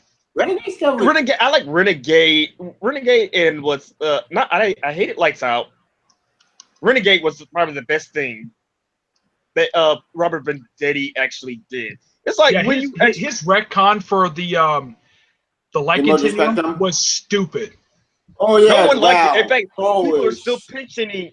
I was one of the people who wanted to pension and say retcon anything Robert Venditti did, or to retcon it out of existence. In fact, Jonathan, but at least for Jeff Johns, his retcon made a lot more sense than Venditti's did. Yep, and Jonathan, nobody. Oh, sorry. No, go tell me. Jonathan, did you know you discussing without when we were watching? You see, wait, both right me and you and Edgar the whole way basically loud crap, and he agreed with us that it was one of the stupid ideas ever. Which I agree on. And nobody. There's a lot of things that were retcon. Like no one asked you to retcon Jeff Johns. In fact, you were just supposed to take off. Yeah, you're just supposed to destroy. Not destroy Jeff Johns' content. Jeff Johns created with the omnibus of perfection. Like I said, the New 52 started. Everybody wanted to make their mark on a DC character, and Robert Venditti thought he was going to make his mark and try to retcon Jeff Johns' work. No one asked for it, no one liked it, and people hated it, and people still hate it. People hated Action Con Superman book, but New 52 destroyed Superman Lois Lane. Oh shit, New 52 awful. I don't know what Edgar was going on. Edgar is kind of weird. Like he really enjoys New 52. I like that he enjoys New 52 because it got a lot of people in it. It's like New 52 is basically what Marvel is, and that's what he likes about it. Which I do respect his opinion. Oh, that would well. Yeah, I like the fact that he likes it because it reflects what Marvel is. The fact that it's not what DC made DC great. DC was not supposed to be in Marvel. Marvel is more weird and more grounded. DC is supposed to be more like cosmic, more but it more out there. Marvel tries to keep itself contained. Like I said, DC heroes are people you can look up to. Marvel heroes are what people you can relate to. The part in Marvel is all over the place. Speaking of Marvel, actually, we're going to bring that up because actually, when Nick comes back, we're actually going to talk about the Secret Empire pre-comic book day issue. Yeah, I didn't get to read that, but I did see parents of it online, and oh, so Secret Empire looked very interesting. Which before you Secret Empire, I did one thing I want to talk about with DC, but that and these are the very question I've been wanting for a long while. Is that since Connor is missing, I still wonder, during the Burn story arc or during we may get Connor back. If we get Connor back, I want you to do that. One, I want to see John and Connor meet. So we got a young brother and older brother meet. It was so adorable. I pissed on my It's dad. gotta be. Actually, it's good. Well, technically, we used to see what Dan Jurgens does first. But he still, because he remember they're sorting through Superman's continuity, That's true. and they're still deciding what is and isn't. And Superboy could or could not be one of the things that get taken away. Yeah. Well, yeah, I love John. He's adorable. He's great. He's on to very mutated. You see my son. I want him to stay 100%. I don't want him to be erased because that'll be stupid. That'll piss me off. But I do want to see Connor and Will. I want to see both of them like talk to each other because it'll be so cute, so adorable, but it'll make me happy because Super let them meet John, and that was sweet. So maybe I have to meet John too. Like I said, we just gotta wait. You just gotta wait and see what DC decides to keep canon. Indeed. Okay. That. Oh, we could be ready to wait. The Detective didn't come out. Damn it. Detective don't come out till this week. Comes out this week. Yeah, this week. Yes, it's gonna be. Huh. It's supposed to be the finale for the League of Shadows arc. Yeah. Actually, did we cover all the DC books? I think we did. Huh. I was gonna ask you, who did you read Nightwing? Yep, I did. Oh, could you recap it for me then? Yeah, I can try. Basically, now we have to find beat Deathwing. Right, well, he actually beat the Doctor from Grant Morrison's run. Oh, Professor Pig and Dr. Hurt.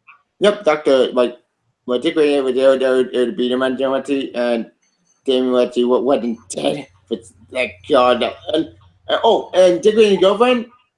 Guess what? Yeah, she's not pregnant. Yeah, I know that. I knew they weren't going to actually have that. Which that pissed me off because because I really want her and Dick to be a couple because some people claim that Dick Grayson is bad to go, which I hate to say Dick Grayson is bad. That's never gonna happen at this point, so I think we can move on from that. But Dick Grayson and her, the new girl, she's actually a very interesting character, but they made an action couple. This is one of the things changes I actually would like to stick is let Dick date who he wants. It doesn't have let Barbara Gordon, like everybody said, Barbara Gordon made a good Oracle. Let them be their own characters then. Don't let them be forced back to the old ways of the continuity. Let them go back to being what makes them great, but let them also flourish and meet new people. Yeah, Bad and Oracle were perfect. I think Bad should have stayed at Oracle in my opinion. You gotta thank John Ostrander for making her Oracle. Yep, and I support that. And I also support the fact that I don't really want Dick to end up with Barbara. Let them end up with different people. Yeah, which a lot of people think that it's better for Dick to end up with Starfire than with Barbara Gordon. Because it's like family. At this point, the Bat family is like an actual family. It's going to be a little too weird. Yeah, it won't really work. Now, of course, Barbara in her own solo book is hooking up with Penguin's son. Oh, you mean that little psychopath? The little psycho who's trying to kill his dad and other people? Yeah, apparently she's dating him for some reason. And that makes no sense. I didn't even know prior to this arc that he even had a son. Neither did I. It was never confirmed. It's definitely never been stated that he can't have kids. It's just that none of the writers have bothered to give him a kid. Why would Penguin have a son? Let the Penguin Here's another person I would like to put the show up one day. Joker's daughter, Enigma. Yeah, no. After one in Arsenal, I don't want to see her ever again. I wanted to just get killed off. I think she's in jail, isn't she? I mean the good Joker daughter, the Earth 3 version. Oh, the one that was part of the Teen Titans. Like Actually, I had that issue of Teen Titans where they were fighting Dr. Light and Joker's daughter was part of it. Everybody was asking questions like, "Who invited her?" Didn't she also get killed out in Countdown? Yeah, she Yes. did. She was the first death of Countdown. And get this, her death, basically, she was killed for shock value. Yes, There was no reason that to is the kill deal. her. Actually, And later they showed up. the Dio was also the person in charge of doing Countdown, so you already knew the title was doomed to fail. Yeah, Dan DiDio basically begged for this title, and here's the thing. He did this while saying that he hated 52, which, by the way, everybody who has read 52 can state 52 is better than Countdown. Countdown the Final Cut Everybody- is one of the worst stories ever. I seen one college review of it, and I agree 100%. It makes no sense. It's like Future's End. Future's End is the sequel to Countdown. Oh my That's god. the thing is, Both gone, everybody- they don't touch each other. David, just go, like I said, calm down, David, because we all know that you hate Future's End. And I'm gonna say, like, Dan DiDio, everyone's actually Jeff Johnson will tell you they didn't like Dan DiDio either when they were doing 52 because they didn't like the fact that he was forcing them to write a story that he wanted. Yep. What story was that? Whatever he wanted. He basically Yep. Yeah, Dan DiDio. If Dan DiDio didn't like it, it wouldn't even matter if fans like it. It was the fact that if Dan DiDio didn't like it, he didn't want to publish it. If you want to think of a weird concept 52 He did wanted that never took off, Firestorm's Justice League. You mean that Firestorm International, where there's a firestorm in every country? Not that one. This happened during the 52 series where he formed his own Justice League during the 1 year jump. Yeah. And he wanted Green Arrow to join the group, but he declined. And if you remember the group, people comprised people like who the heck Super are Chief? these characters? Like Letter? Super Chief? It's like, Bullletter? yeah, very obscure characters. It's like, what's the whole point of making a group of very obscure characters? It made no sense. No. I'm back. Actually, if you notice, Bullletter was actually coming off of Grant Morrison's Seven Soldiers, and they were trying to pick up steam to get her a part of actual books. But Remember- my guess is it didn't go any place. There were two things that came out of 52 that were good. Booster Gold, Yep. and there was one other thing that came out of 52. I'm trying to remember. Oh, yeah, Batwoman. Superman, No, the 1 year later story was good. Don't forget, actually, a lot of things came out. We got a good question. Renee Montoya's development throughout the entire issues. I think Greg Rucka wrote all those stories, didn't he? Yes, actually, yes, I have 52. I have all 4 volumes, and I also have the Cliff Notes. Greg Rucka was in charge of. He was the one. In fact, he was excited to write Question and Renee Montoya because he said they were trying to write it to fit everything. I met Renee Yeah, of Montoya course. question. Now She's Renee great. is not the Question anymore. She's still a lesbian. Yep. And No, she's that's back never on the gonna change. GTBD because Harry Bullock wanted someone that he can trust. That's Actually, the only reason why I remember from the arc. Yep. Well, actually, it's weird because wasn't she originally from the animated series, and they just brought her to the comics? I think so. they actually, I think she was originally from the series, and Paul Dini confirmed many times that she was a lesbian. Yep. And Yeah, but like, they never outed her as a lesbian until the Gotham Central series. Yep. which was actually, was she even that big of a player in the animated series?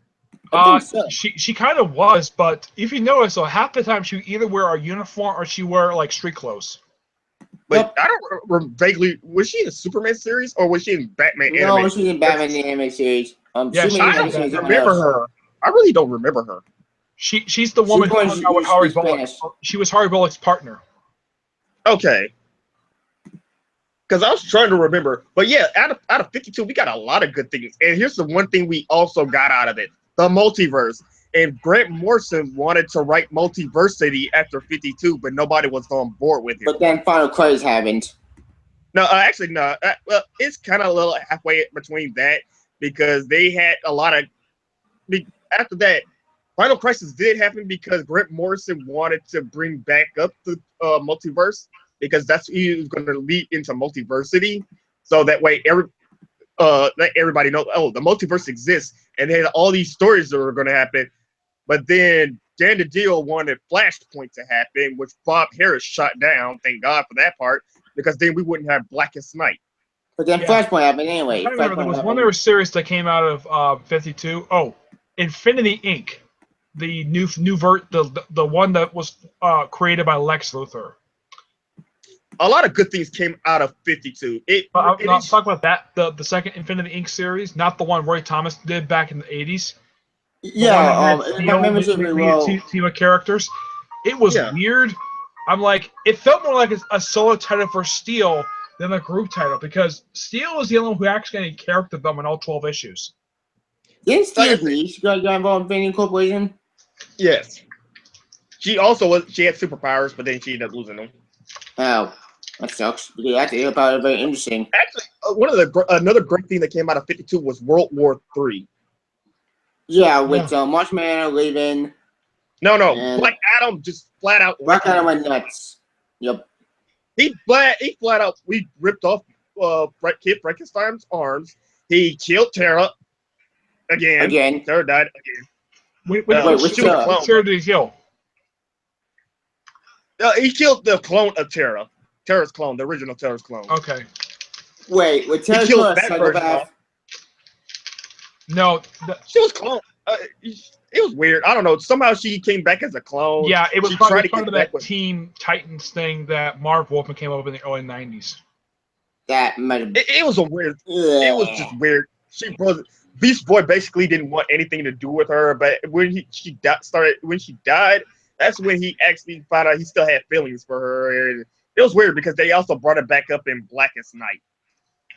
Yeah, at the end of World War III, cut them all way back and lost his powers, and so the Manuel was not that cool. Like, one thing is, Martian Manhunter tried to fight Black Adam, but the moment he looked into his mind and he saw that Black Adam literally killed every civilian in that country. Holy shit. Yeah, he just basically, he ran straight to Mars. He had to go straight to Mars and cleanse himself from that. Because Black Adam, it shows up Black Adam was in a kingdom of skulls from the dead, from the people he killed. Like it took the Green Lantern Corps, the JSA, the Justice League, Justice International, literally everybody, and nobody could stop him. He even tore off Father Time's face. Even Superman couldn't stop him. Well, Earth 2 anyway. Wasn't that Earth 2 Superman? I don't know. I thought Earth 2 Superman died. No. Yeah, Earth 2 Superman died up in Infinity Crisis. Superboy Prime killed him by beating him to death. The Superboy Prime. Well, that's because they ran into kryptonite. Into a field of kryptonite asteroids. Well, I remember from the story, they went to where Krypton actually originally was. Went to Red Sun. Yeah, it had Red Sun. And basically, Superboy Prime just beat the living crap out of Earth 2 Superman. He was old. Really old. And he fought. Here's the thing about this Superman. Unlike the Superman we know who can fly, Earth 2 Superman jumped. Yep, he couldn't fly. Yeah, apparently they stole that from get this, they stole it from Captain Marvel, that ability. I thought they stole it from the Golden Age. No, actually, they stole it from Captain Marvel because Captain Marvel was being more popular than Superman, so DC sued. It's really weird. It's really confusing. The only reason why they sued is because Captain Marvel was outselling Superman. Yeah, he was more popular. National Comics sued, which actually took away DC at the time. And that's one of the reasons. That's one of my main beliefs is why Captain Marvel will never have a comic in DC Comics, and never an ongoing series, because they fear that Captain Marvel could outsell Superman. Which breaks my heart. Captain Marvel also overall, he's had 2 ongoing series, a miniseries. Actually, about 3 or 4 miniseries. But as for ongoing, there was the Shazam series that Denny O'Neil wrote in the 70s. The awesome Power of Shazam series from the 90s, written by Jerry Ordway. Early 2000s was really good, but Shazam Monster Evil, which I love that story. It's so cute. Yeah, there's also Trials of Shazam by Judd Winnick, which I've read 1 issue for. It's actually, the 1 issue I read was really good. That actually led into Countdown, believe it or not. Trials of Shazam. What? Yeah, it actually did. Yeah, it did. I'm trying to remember. There was also Shazam: A New Beginning from the 80s. Written by Dan and Roy and Dan Thomas. I actually reviewed that miniseries. It was really damn good. Actually, Like I this said, is a mindset of evil. Anyway, like I said, it's DC just has this weird thing where like they will give Captain Marvel a title or miniseries, but they'll only let it go so far because I really believe they do not want him to be more popular than Superman. why? Let them be popular. We Well, got here's books the thing that about Power exist. Shazam. He was written by a Superman artist, a good Yeah, one. it's really good. I think look at that But you story. remember, but Superman sells. He just sells like Batman. And you can't have your top sellers being it's like in the WWE. You can't have a rookie is getting And here's the weird thing: Hey, have you ever this found a thing is good. trade that actually collects Power Shazam? Well, No. besides Blackest Night, to collect the Blackest Night issue. No, it's weird though. I mean, yet Starman can have the James Robinson run can collect his entire series, but yet Power Shazam can't. And bring back the magic, the magic Shazam. This series is great. The great series, the monsters Like I are said, equal. when it comes to Superman and when it comes to the big blue Boy Scout and the big red cheese, the Boy Scout will always be DC's #1 poster boy. Well, Look, besides him, the Batman. Wait, look. They do not Batman, want And I'm sure you probably noticed that Supergirl is getting new. Supergirl for the past year has been getting new printing trades. Supergirl being Yes, I super. noticed That's that. really good. I mean, this series is awesome. Like issue. Yeah, they actually did a new printing of the volume that was started by Jeff Loeb. I actually own that trade. That's actually really good. Yeah, Yeah, I see the Peter David run is about to come out. actually, it's already out. I actually reviewed it on my channel. I do want to own that trade someday. Wait, Yeah, they did that one. They have started doing the one that Paul Kemperberg did back in the 80s. The second volume is coming out soon. But yet, there's still 2 volumes that I've not seen a trade yet. The one volume that came out in the 70s, the one that lasted 10 issues, and the miniseries that came before Peter David's run. And New Position. Wait, New Position did come out.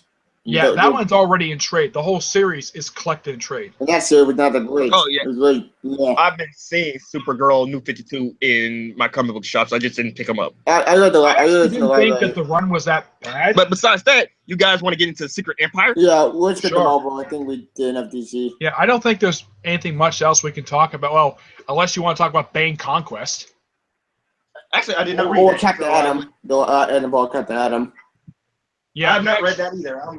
I highly recommend checking out Bane Conquest because it's done by his creators, Chuck Dixon and Graham Nolan. I also recommend Rising for Captain Atom. That series is really good. If you're a fan of good time story, I think the creative team is the creators, isn't it? All 3 of them. I know the writers are basically his creators. The silver coated one because Cap Atom was originally created by Steve Ditko.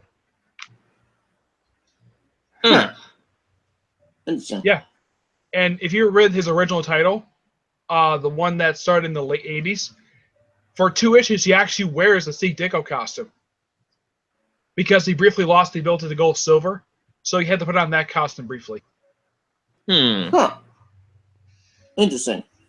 That's why I check those out eventually. Anyway, Rising for Captain Atom, I recommend it. If you like good time travel stories, read this series. It's really good. That time travel way better than Hitch's bullshit. Let's see. And now we can go into Secret Empire because I have right here the issue from Free Comic Book Day, and it actually shows how the heroes were losing badly. How? Can you show us? Yeah, I actually got it too. Oh, you got it too, Nick? Yeah, I actually picked that up on Free Comic Day. I made sure that was one of the comics I picked up, and plus the thing has a backup feature for the Defenders. And for Spider-Man. And you That see was Hercules. actually in the All New Guardians of the Galaxy one shot. And Spider-Man Actually, good. where has Hercules been? Yeah, actually, where has Hercules been? He's in the Avengers title. Oh, he actually been in Avengers? Okay. Yeah, Mark Waid put him back on the Avengers at the start of this current volume. Yeah, because I see that Captain America, now that he has Hydra, and from what I see, he has not yet to execute anybody. He keeps pushing their execution dates back, trying to reconsider that. He has his Avengers team, which consists of one of the things I wonder is, why is Deadpool there? Why is Superior Octopus there? That's why I wonder. I didn't remember seeing him in the issue, but at least it kind of explains what happened between issues 0 and 1. What happened to issue 0 and 1? I read That's Secret Empire issue basically 1. this free comic day issue kind of explains that. Oh, you like how the heroes lost and got put into that big bubble? Yeah, can you explain that to me? Because as I said, I can go to free comic. Yeah, let's see. Captain America has the Hydra forces behind him. He's wrecking the crap out of the heroes. He even picks up Thor's hammer, and he's worthy of picking it up. Yeah, and here's something also weird. Apparently, Hydra has conquered DC and pretty much half the country. Wait. Oh no, they took over. No, they took over America. How They did took over Hydra America. have Thor's hammer? No. See, this is what happened. They have all the cosmic heroes, all the powerful ones anyway, are outside of the planet. All the heroes that are weak are normal heroes.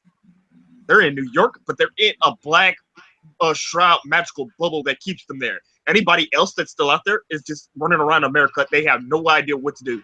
And Captain America is running his own shield. He's running his own Avengers. Plus, he's running Hydra. Plus, they took over America, and they also been drugging the American citizens by putting fluoride or some kind of chemical in the water to make them more subservient to them. Yeah. But you catch how your plan actually worked. Yeah, and I saw a solicitor for Ultimates. Get this. Because the heroes are trapped in space, they're probably going to call upon Galactus to break down the shield. Wait, why? Why didn't you just get the Kree or the Skrulls or somebody? I mean, their technology is more advanced. I think they're going to call upon Galactus because he's on friendly terms with Earth now. The thing is, though. Oh, wait, why? Why would Galactus even care?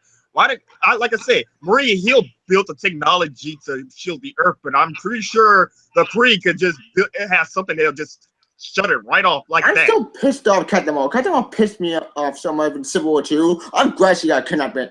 Thank God, Captain Hydra. You've like kicked her ass. Also, they've been talking about Madam. What's her? Nick, you know the name of Steve's teacher, the female woman. What's her name? Eliza. Her name is Eliza. Yeah. Eliza. Yes. Actually, she's battling. If you don't know, Tebby, she's battling Doctor Strange. Really? Yes, she's actually battling Doctor Strange in that. She's basically Doctor Strange in a battle to try to keep, because Doctor Strange is trying to take down that bubble away, so the heroes can come back. Have you noticed though that half the time she's with Steve in present day, Steve wants to bang her so badly. Actually, also, if you don't, she wants the cosmic cube, because people don't. If you guys didn't realize, she's a construction of the cosmic cube. She didn't exist until Kobach made it, and Kobach has been shattered, and they're trying to rebuild her or it. Yeah, she got blew up at the end of Thunderbolts, which I'm still wondering how the heck did that happen. How did she blow up? Because I read the previous issue 11, she was fine, and then all of a sudden, starting issue 12, she's basically ready to explode. I'm like, why? Why should we do this? She's a child, for God's sake. Yeah, but I don't really get why Thunderbolts had to end for in the first place. It was an awesome comic book. I think I know why they ended, because it left us. It left up at it ending to Secret Empire. It was tying the comic.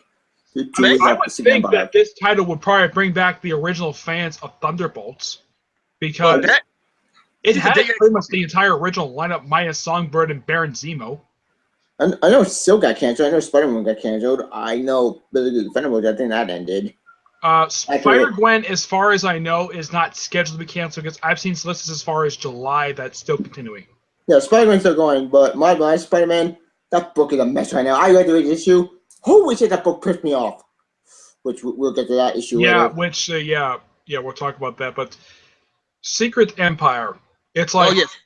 Because, sorry to cut you off, but also the seeds of distrust are being planted, because now they're realizing Steve does not want to execute the heroes, so Aaron Zola... and did you notice that Rick Jones is in a prison cell? Yeah, actually, that's one of the main people they want to execute, and Steve keeps pushing his execution date back. Yeah, I get probably why he's written to be that way, for two reasons. One, because he's been friends with Steve, because Steve's friends with him for a long time, and two, Nick Spencer is a long-time comic fan. That and Yeah. but I've been wondering why not Bucky Barnes? Don't you want to? If you really want to test Cap's metal, why don't you just get rid of Bucky Barnes? Actually, Pokemon got blown up. They never officially they saw the plane explode, but we didn't see any body parts, nothing. Yeah, But Cap Bucky could already knows easily that. now. Did you notice that his arm was still functioning perfectly fine when he was strapped to that plane? He Yes, might have probably escaped somehow. So there's something possible that could have happened before the plane exploded. I Bucky think could easily activate his arm because I'm sure he can easily move his arm, be it probably moving his shoulders, and or probably use it to Steve break the let him. ropes. Yeah, or Steve let him go. Why? Why can't the Hydra let him go? I think the Hydra hates Bucky. Yes, I mean, Bucky's No. probably the one person who could take down Cap. but remember, Cap doesn't actually hate Bucky. He was just in the way. But Cap doesn't actually hate people like that. The only person he actually hated was Red Skull because of what he did to Hydra. And But remember, he killed he's Red Skull. Yeah, that's the only person he truly hated. But he still saw people like Bucky Barnes and them as his friends. He still values their friendship when they work Yeah. together. And I That's mean, probably this still- also seem like he wants to sleep with Sin as well. you know, It's weird. It's all over the place. Yeah, it's like he wants to sleep with like half the women he meets. I mean, yeah, he wants to keep banging Sharon Carter, but she's old. Captain Actually, Hydra if you actually- woman stuff is weird. Also, if you actually notice that I actually looked up on Twitter, this is all an allegory for what's going on with President Trump. Like the shield, like the this wall. nonsense. Oh, Yeah, like one that. thing you gotta the notice shield is though actually about supposed to that represent the scene, I American think it's wall. issue People one out. of Sharon and Steve having dinner, and Sharon's basically being under house arrest. Doesn't that Yeah. remind you of an episode of Justice League? Judge got unlimited. Yes. No, Where no, no, Lois no, Lane, where It was No, it was the Superman. episode featuring Justice Lords. You have to judge the story. You have the crime syndicate. actually it was up. There was also an episode in the Justice Superman animated series where Lois supposedly died and Superman did the same shit again. Yep. Yeah, but he wasn't keeping Lois Watchful eye. under house arrest. No, Like he- yeah. Yes, in the Justice Lords, yes, he kept her in house arrest. Like Sharon Carter, basically the same thing where their phones are being tapped, she's being spied on 24/7. She Do you can't think do when they nothing. put the Cosmic Cube back together, they might actually, de-age her? If they do that, then So- that'll be what? That'll be other week. That- Well, actually, all I know is that Cap's teacher wants the Cosmic Cube because she wants to be real. Remember, and this is all just a fabrication, a construct in Steve's mind. His past, Yeah. nobody else has got rearranged. Yeah, and also, always- why would he work with Arlem Zola? I mean, he's the one character I think, and I'm scratching my head, that like, why would he work with him for? He's been enemies with him for years. I'm But getting isn't Captain Arnold Hydra. still- Might to the point that he thinks every Hydra put it in his friend. In fact, Yeah. they all want to take over the world, and they all starting to hate the fact that Steve doesn't want to take over the world. They want to focus on America right now. But here's the thing I'm confused about with speaking about issue 1, and they go not to be dominant, they go speaking about like, why is Superior Octopus there? Ask Wait. anybody. Like I said, it's like a complex story that I barely read Marvel, so I'm not gonna get up. I'm not gonna pick up all these subtle clues or whatever. So that's why The only way, I'm not going to be regularly picking these up because I don't have enough money to buy every single book. I'm just going to read everything online. Same. Because Superior Octopus, I hate Superior Octopus. Superior Octopus is one of the stupid Yeah, but you have to ones. wait like 3 months before. You have to wait until I think it's not this month per se because it's still that arc with Osborn. One. I think you have to wait until July for that the issue with the Secret Empire time for Amazing Spider-Man to come out. Oh, yeah. Also noticed that he was also trying to kill off anybody who was a mutant or an inhuman. Yeah, Yep. I don't know how in the world, because if you notice, so prior to Octopus taking over Spider-Man, there was no mention of the fact that he actually hated mutants in the first place. I mean, Or inhumans. yeah, and then not all of a sudden, thanks to Hickman. Hickman was the one who actually wrote that part, not Slott. Where apparently he calls mutants genetic freaks.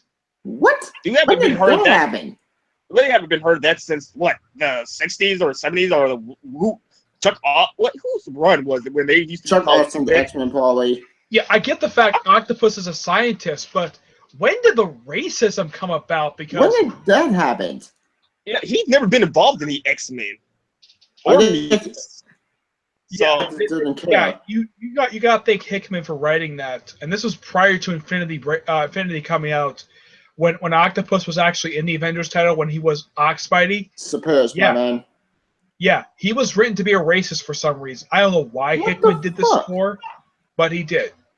yeah, like I said, they have their own little Sentinel program where these advanced adaptoids can hunt down Inhumans and mutants and just hunt and stop them whenever they pop up. I'm like, when the hell did it? You're really going overboard with this. And Captain Yeah. Hydra apparently joined the not just Snyder, but apparently my boy has got involved, and this little kid that's Killer Mandy is important in the region because he has a file from Rick Jones. Who's that kid? Who is he? And why should I care about him? Oh, you know, The one picture person I was heard. missing from this issue that I'm like, where is he? Where is Spider-Man? That's what I said. Well, Where's that's Peter? what I- Don't worry, we're gonna believe in the Spider Empire or some crap. That's what one of the slogans were. Believe in Spider-Man for Secret Empire. Isn't Doc Ock destroyed Parker and you see get destroyed coming to the ground and got buried his own Actually, I got a question. How's this a secret empire and everybody knows? Seriously, No, that's what I'm no. wondering. knows what? No. How is this a secret empire? Like Secret Invasion, it understood because it was an invasion and nobody knew what was happening. Secret Empire is like, aren't you running like an empire or an organization behind people's back and you're doing it from the shadows and the heroes are supposed to fight them in the shadows? Yeah, that makes no sense. I don't know if you know about this, Jeremy, but there was once an organization called Secret Empire. No, I did not know that.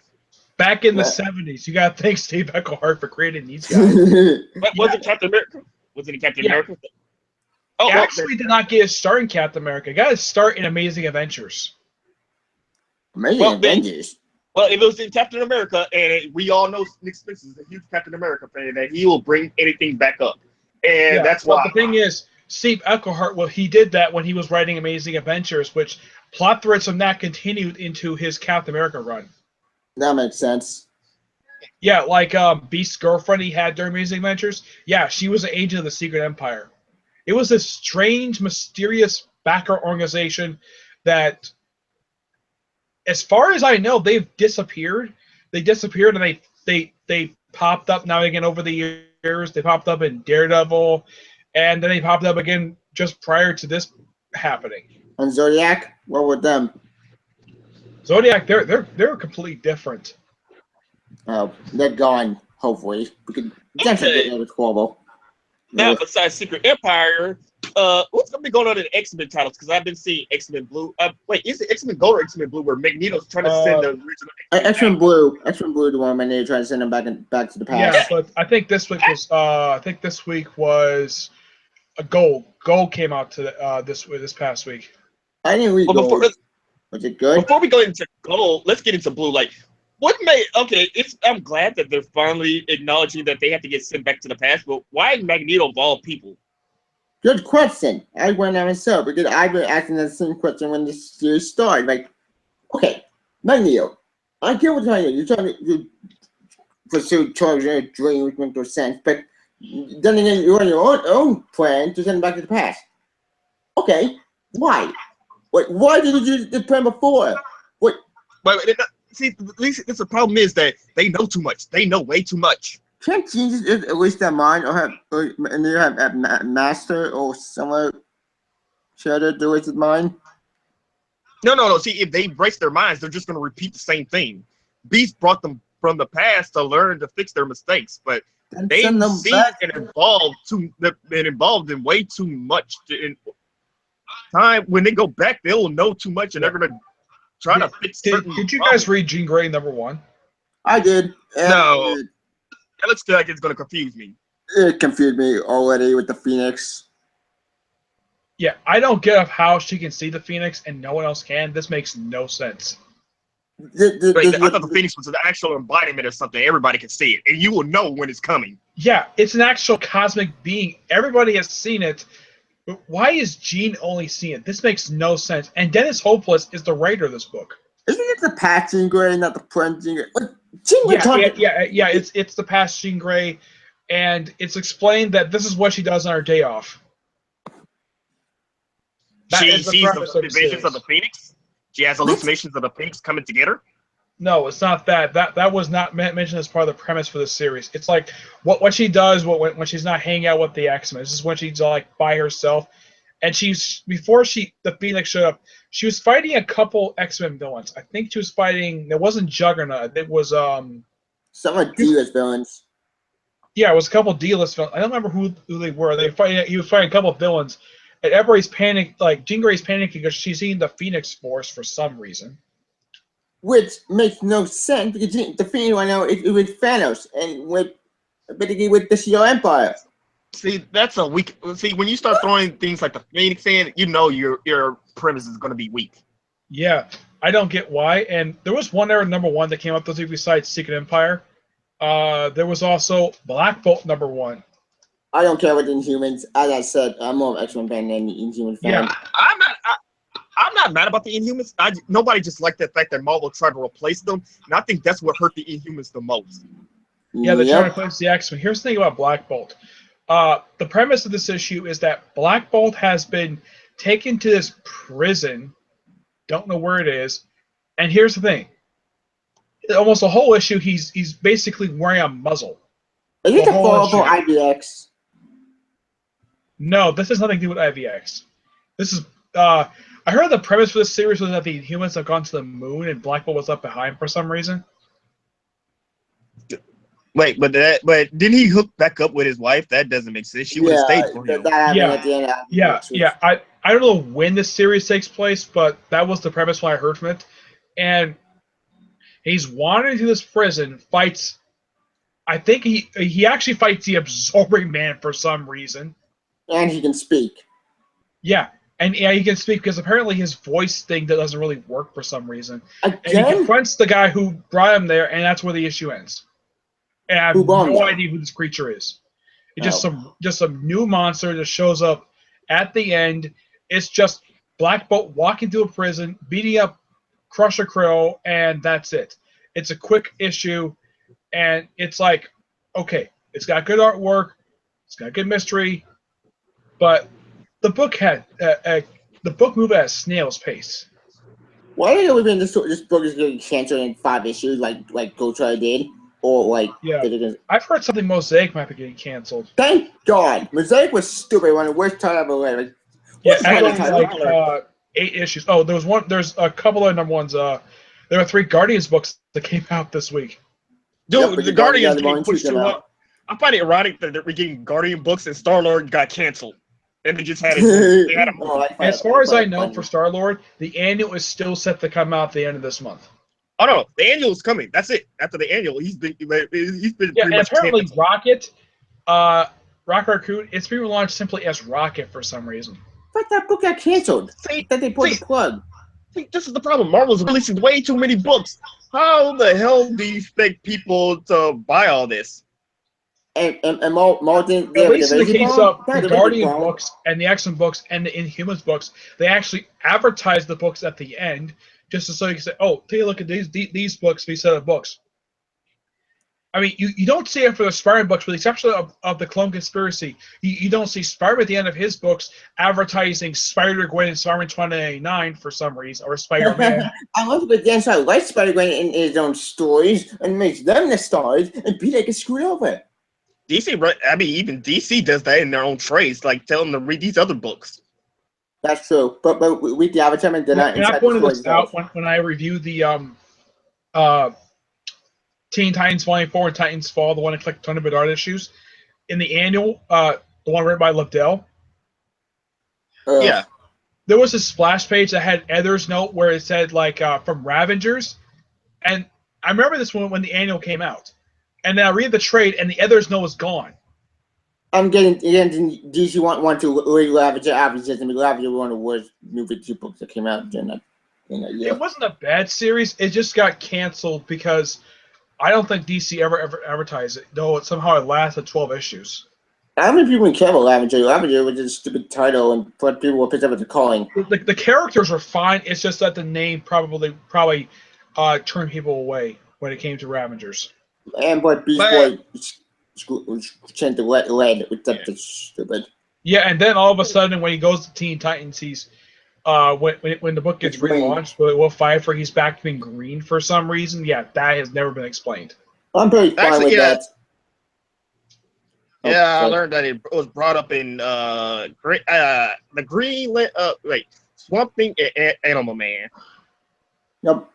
Everyone had the lead. His connection to Swamp the Thing had red. green. Yeah, his connection, some with the connection to the red or something been severed. I don't know, some crap.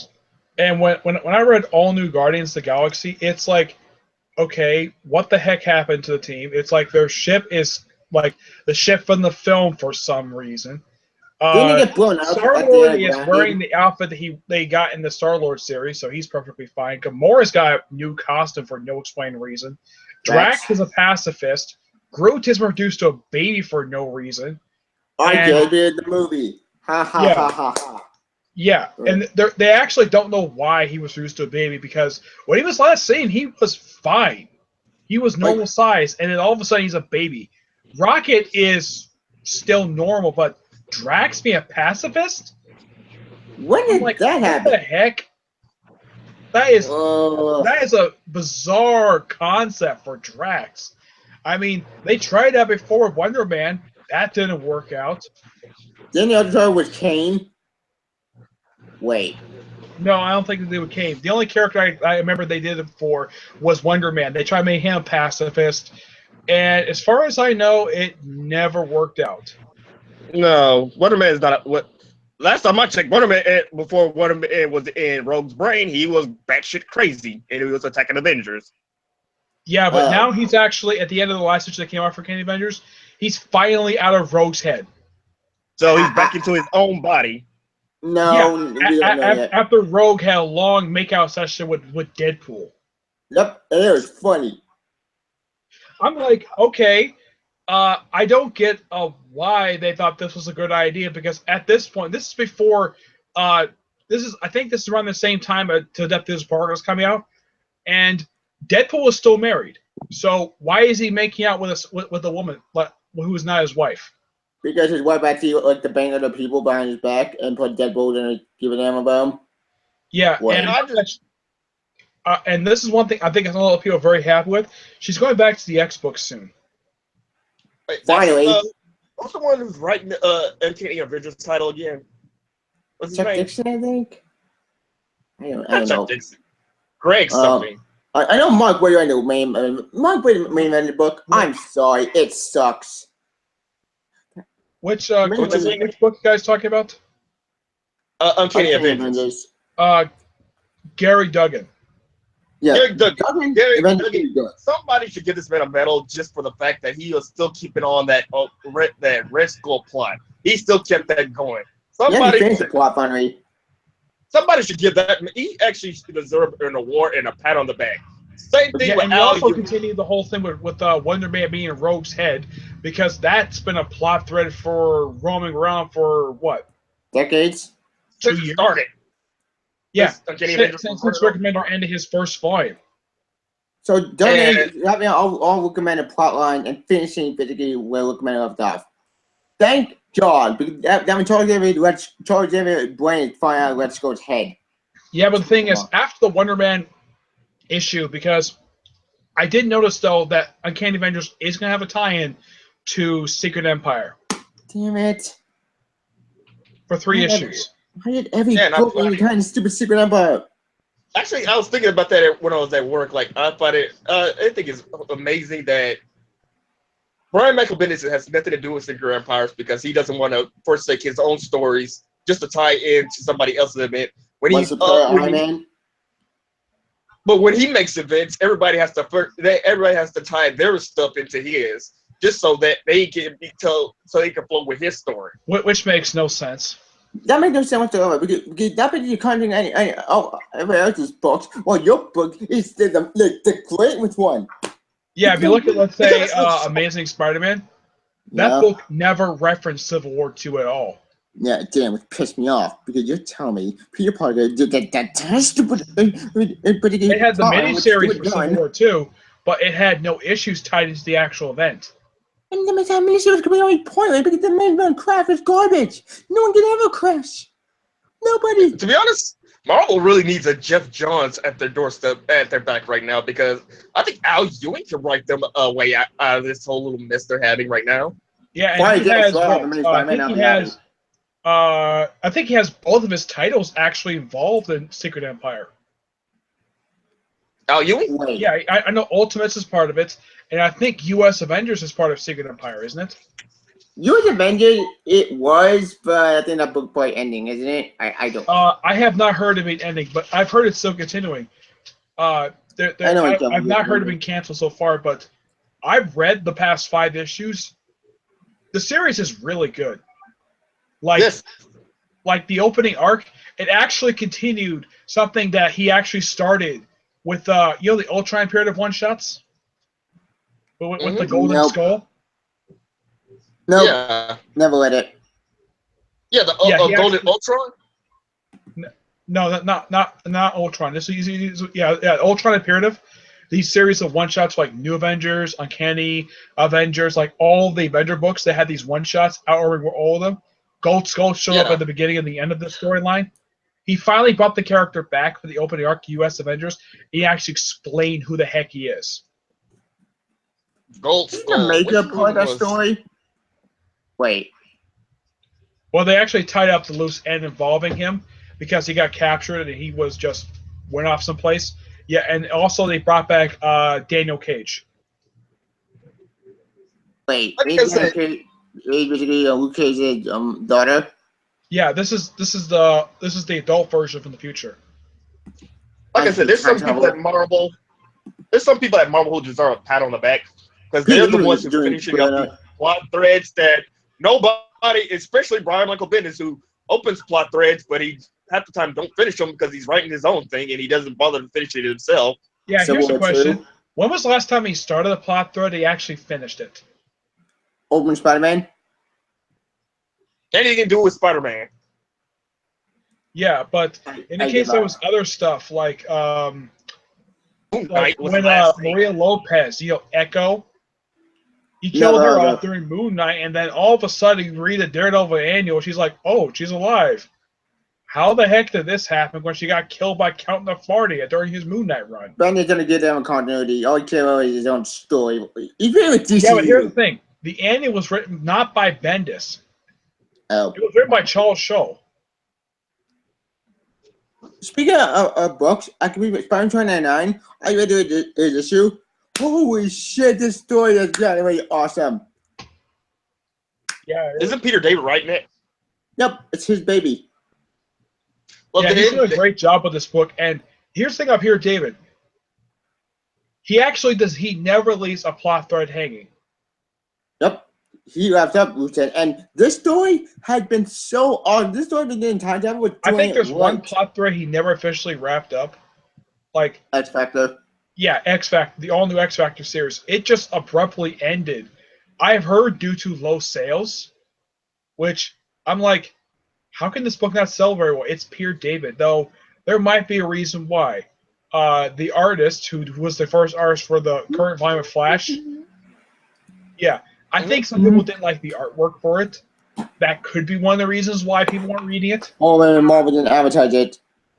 Yeah, that and the book was coming out twice a month. That was probably a death sentence, probably. For a whole year. Oh, wait, that's not death sentence. It's a good thing.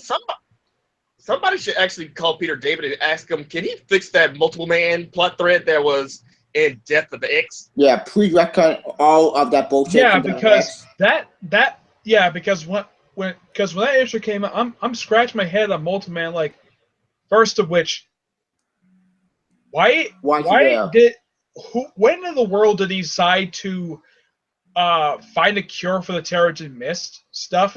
Why should he even care? When the heck did he even get there? Because it looked like he'd been there for a while. Like, when did he get there? 2, 3, why isn't he with his wife? And he's expecting a child. Kid. Yeah. Yeah. And he's financially well off because it was mentioned at the start of All New X Factor that the CEO of that the company that owns that from the Alchemax? old X Factor series, the Severon Industries. He Oh. actually licensed the name X Factor from Mandrix. So Mandrix is well off. He can financially support his family perfectly fine. So why would he go to Muir Island to find a cure for the Terrigen Mist? It makes He no shouldn't. It makes no Who sense. contacted him? No. First of all, who contacted him? Psycho probably, or I call Bennett Summers. But the thing probably, is, you have to. it could have been Beast. But wait, Beast also didn't. Beast wasn't even aware of it. No, he wasn't. He was in humans trying to find a cure, but then humans didn't give it to him like the mutants. But they didn't really realize it until they actually started it in Death of X. And Which is really So- stupid. so, like I said, like who contacted him and why did he care? Because last time I checked, did he give it all up? Marvel Yeah. Continuity is just a joke. Yeah, and have you noticed though, since the last issue of Mosaic came out, Beast, Present Day Beast, has disappeared. Did notice that. And I hate Mosaic. Mosaic turned Civil War 2 for some reason. I mean, I would have thought he would show up in the Royals, the replacement for Canadian Humans, but he didn't show up at all. He Can just someone just kill this character? Please? what? Beast? No, not Beast. No. Beast, I'm fine with. Mosaic, I want him to go away. Actually, Mosaic does nothing to the character at all. Yeah, can we someone just kill him? so he's basically Alpha. So he's Yep. basically Alpha. Yep. Yeah, I mean, Useless. there's been like a couple issues that have been interesting, like the issue where he took over Spider-Man's mind and had him fight crime in his body, and also I think that was also the same issue where his girlfriend and his female publicist were doing each other. What? Yeah, Right. it's happened issue 3. What? And that's something to be proud of and show in a comic. Yeah, What the? Who's writing this crap? I don't know who's writing Mosaic, but my God, it's like the first 2 issues are completely forgettable. It's like, okay, the first issue, it's him. It's like he's being an arrogant prick for no reason. He's got this He's arrogant girlfriend, douchebag, he's literally. a basketball star, and the Terrigen Mist comes up somehow. I have no idea. It's very badly handled how this issue does it. Somehow it creeps up the building and somehow consumes him and the guests at his party, and somehow he's the only one affected by it. It makes And then he no turns sense. into, Mosaic. And then all of a sudden, like, issue 2 passes by. It's like, what the heck happened this issue? And you have that issue with his girlfriend and his publicist doing each other, him take over Spider-Man's mind. And apparently he tried to do the same thing with Magneto. Which- And also, he didn't get mad that issue 7 I get it, actually Joe. led into Inhumans versus X-Men. I by the way, at Civil War 2. Oh, wait, here's a question. Wait, Nick, I have a question. Did he even get mad that his publicist was banging his girlfriend? Probably. He Well, never I'm confronted sure. them about it at all. He never confronted them about it. Well, Oh my God, it's, this is Miss America America Chavez levels of bad. it's Alpha a little bit, in my opinion. Next to man. No. Chavez is worse than Alpha. Alpha is just a completely forgettable character. Chavez is At least Miss America is an interesting character. no, you mean she was an interesting character until whoever, I don't know her name, until she started throwing out that LGBTQT agenda into the thing. That was just As far as I know, she's always been a lesbian. Yes. even though it was never brought up when since she first started, it was never brought up. Her sexuality was never brought up. It just know that she had the power It was brought up in Young Avengers. I thought about in Vengeance. Actually, I didn't read Young Avengers because that run sucked. I reviewed the Weed Young Man, but It did suck. Like, they spent the first 12 issues running through the multiverse, running from this parasite called Mother, and then the last 3 issues they hung out in a nightclub and having where the last part of the story were out of the whole team except for Katie Bishop was gay or bisexual. What the fuck? Who wrote this crap? Karen Gillian. Fuck. I should know it. I should have known. Oh, Yeah, and he also wrote this the same time he wrote Iron Man. Wait, isn't Karen Gillian also writing Blue Beetle? that's No, what we read. It's pretty good. that's Keith Giffen. Keep giving about it. It's a different person. Karen Gillian currently is doing Dr. Aphra. That series. God, that series. It actually is good. Like in one issue, they actually went to Yavin 4. President- I don't know what Dr. Afro is. Dr. Abbott, Darth Vader series, it's been the reason Darth Vader She's the character who showed up in Kara Gillian's Darth Vader book. Who should get killed off, but then she survived. Yay. Yeah, and she took the characters who show up in the series, like the 000, the evil R2D2, and the black version of Chewbacca. She's someone surviving and falling into space. Yeah, and she survived, and she's now taken those characters and just done her own thing. And here's something really weird about the last issues that came out. It's implied that she's a lesbian. Of course, why not? Of course. I'm not surprised they'll do that. We're living in the age of Tumblr at this point. Look, that's what I'm talking about. The about. way I know that is because she called this female imperial officer. She said that she was cute. Which, here's the thing. I'm fine with LGBTQ characters if they're done organically, not forced. Or she's she's cute. That's it. What? I mean, that doesn't. She just said she's cute because that doesn't actually mean anything. Yeah, but it's also stated that by her father, she always had a thing for women. Okay, then that changes everything. Yeah, that changes everything indeed. Yeah, but one thing I hope the series does explain: where the heck did she get that arm tattoo of hers? And I don't know if she survived when born to space. I find it incredibly sad that George Lucas allowed Disney just to retcon, get rid of all the expanded universe material. Yeah, that pissed me off. Well, they haven't like completely gutted it. They take stuff from it, like the CGI Clone Wars series. Yeah, I know that's canon. Yeah, that's totally what they want. All the films are canon. I've heard at least a couple of the games before the new canon came out. I heard a couple of games. They didn't say which ones are canon. And the Darth Maul Son of Dathomir series from Dark Horse, that is the only thing for Dark Horse that is officially canon. So I know a lot of the comics and a lot of the light novels are basically non-canon at this point. They're just basically fanfics at this point. Which is really stupid in my opinion because these were great. All of the stories were all perfect. So you just got fanfics now. You don't have official canon stories. You just have fanfics. So you have no Old Republic, no Double 11, no Malgate, no Bane. Darth Bane is canon. He is canon. No wait. So the Knights of the Old Republic still exist. I don't know if they are. I don't know if they are. But the character Darth Bane is canon. I know the Grey Knights exist. They keep alluding to it. I know Corban exists. Thrawn himself is canon. Yeah, Thrawn is canon. They brought him from Rebels. Yeah, and he also I actually have the novel in my hand, the Thrawn novel. I'm reading it right now. It's really good. It's from the same author. Timothy Zahn. Yeah, his creator writes the book, and he does a damn good job writing this character. But is it canon? Yep, yes, it's canon. Yes, it is canon. The only book that is canon. The other books are just fanfics at this point. Actually, here's the thing, Tivia. Starting with New Dawn, that was the first book. Starting with that book onwards, all those books that came after, started with New Dawn, and after that are all canon. The only books they went before Force Awakens, they're all prequel books. Some of them are like there is this trilogy of books that just wrapped up called Aftermath by Chuck Winding. Mm-hmm. They take place 1 month after Return of the Jedi. On the book trying to Battlefront 2 or Battlefront 1? Battlefront 1 I know story.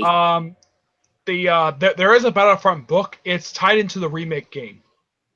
Yeah, which wasn't that great. The game was awful. I didn't play. I played the beta and I just Actually, what books are you guys still reading from Marvel? Because all I'm reading now, the only two books that keep me interested now are Doctor Strange. Doctor Strange, Infamous Iron Man, Ironheart or Iron Man, and Moon Girl, because I like Moon Girl. Moon Girl is awesome. I love that series. Everything from Marvel. The only thing I'm not reading is the stuff that's adaptations of the cartoon TV shows. Yeah. Okay. And the cartoon TV shows are not that great. They're all bad. Yeah. Those are the only things I'm not reading from Marvel currently right now. I'm reading pretty much everything they put out. The only book I read from Marvel that I buy or renew about, and that's it. All the other books I literally. I do all the Star Wars books they put out. Oh, I can afford the trades, but when it comes to Marvel, God, even their single issues, you cannot, even for single issues on a limited budget, for a person who has a fixed budget, you can't buy everything that comes out in a And one of them is with $10. Holy shit, Miss Batman, you told me $10. Wait, are you high? How many pages were there in that issue? Because I knew it was 10 books. 40 pages. Should that have been like $5? Should that have been like a $5 issue? Yes. 6, maybe. I think somebody should start a hashtag of no more $10 comic books. Yeah, somebody should hashtag Marvel make cheaper comics. We get $10 for a Amazing Spider-Man book that awful to begin with. What are we putting on the ultra package? You know, there's a rumor going around that that Marvel Legacy #1 that's coming out this summer. Yeah. What the rumor? Yeah, there's people are probably thinking because it's Marvel and it's a double-sized issue, they might be charging $10 for it. Screw that! I'm not gonna pay $10 for one shot. What? I think they might charge. I think that people will pay for if it's $5, not $10. DC Rebirth came out and it was only $3, $2 or $3. Yeah, $2.99. They're cheap. And that was a very crucial thing to Rebirth, and that was cheap for everybody. So why can't DC? But Rebirth was 80 one shot, 80 pages. Yeah, but the one thing that DC did do recently, they took a page out of Marvel's book, jacking up their monthly titles to $3.99 and putting a digital download code in the book. Weird, yeah, I'm kind of against that idea. Yeah, which this could be a sign that some of these titles might be getting cut. Or it could be a sign that somebody's copying somebody. All I gotta say is somebody in the sales department is copying somebody else. Probably. It all comes back to sales because it wasn't the president of sales the one who basically said diversity was killing their Marvel's comics. Yep, which is complete BS because Marvel's still at the top of everything. What blew my mind. Also, recently, that Marvel's not doing well financially when it comes to the comic books. No, they're not. They're seriously dropping like flies. Predator or Peanut Butter, whatever that man's name is. I know his butter, whatever. Peanut Butter. I'm just calling Peanut Butter. Nice. All I know is he needs to get. All I know is that he's had his hands. It's like Dan DiDio. He has his hands in their cookie jars, and he needs to leave. But then trying to do it too next to Axel Alonso. If you want somebody to leave, Axel Alonso needs to be removed as editor-in-chief because he's doing the whole relaunching crap. Agreed. I mean, he's the editor-in-chief of Marvel Comics. I rather have somebody else in charge of the editor-in-chief Marvel instead of this guy because he's the one doing the whole relaunching #1 crap. It's all his idea. I had hopes when he came in because everyone was cheering that Joe Quesada was stepping down. Axel Alonso was coming in, and shit has only gotten worse. Yeah. Yep. Yeah, and I read something that it's the second time in company history that a change in editor-in-chief happened without bloodshed. With bloodshed? Bloodshed? Yeah, corporate bloodshed. It's some strange term I read on Wikipedia. But if you want anybody to replace, I mean, Axel Alonso would just make stuff a lot worse. At least when Quesada was in charge, at least he wasn't doing the whole relaunching #1 crap. I'll give Quesada that even though he did Spider-Man, at least he fixed Marvel. Yeah, at least he wasn't doing events out of the ass either. Yeah, the one thing he did do, which I'm kind of glad he did do, was that he started the whole, as soon as storyline finishes, put in a trade. Other than that, Quesada destroyed Spider-Man, pissed me off. Really? That's one thing really bad he got criticized for, but you gotta blame him. You gotta praise him for starting the whole trade thing. You know where? You finish up a storyline, put in a trade right after it finishes. I'll give Quesada this. It was your smart trade stuff, but Spider-Man, that's why I draw the line with them. There's people in charge that really the inmates are running the asylum, and there's some inmates that really needs to go. They need to be put down. All the old guard need to go away, except for Conway can stay, and so can do Line 4, and the Youngtown. They can stay. Private Business can stay if you give him an editor and you make him you force him to play by the rules that everybody has to play on the same field.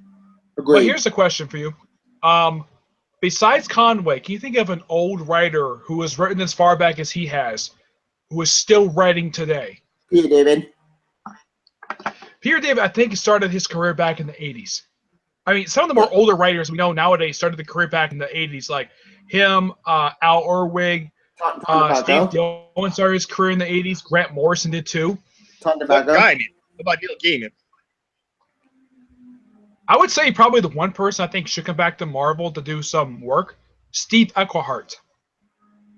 Alan Moore should come back and just do something for one of these companies. But Alan Moore. The guy is retired. Huh? He retired.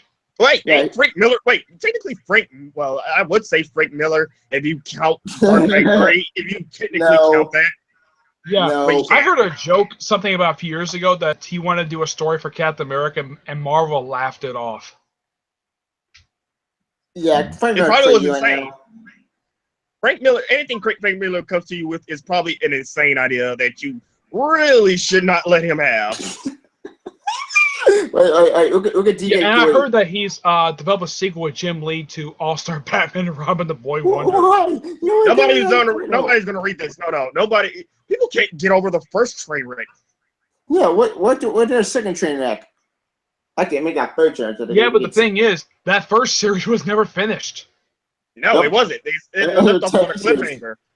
Oh, did you ever hear why the series was abruptly stopped after 10 issues? Because of Jim Lee. Yep. No, that is not the reason why. The last issue was recalled Oh, What? why? because there was swearing in the issue. Yep. I Not heard it from like college. ass or something like that. Like, people were using the C word against Barbara Gordon Backer a lot, and there was swearing up the kazoo. And this happened right after Batman stopped appearing in the issue. When it was focused on Barbara, it basically went downhill. And apparently the curse words are gonna be censored under some like black outline. But somehow it got gray outline so people can see it. And this caused the issue to be recalled.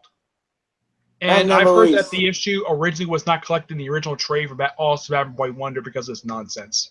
I'm not going to be pretend to touch All-Star Batman because, well, at least Frank Miller's Scott Snyder's. Frank also Batman 11.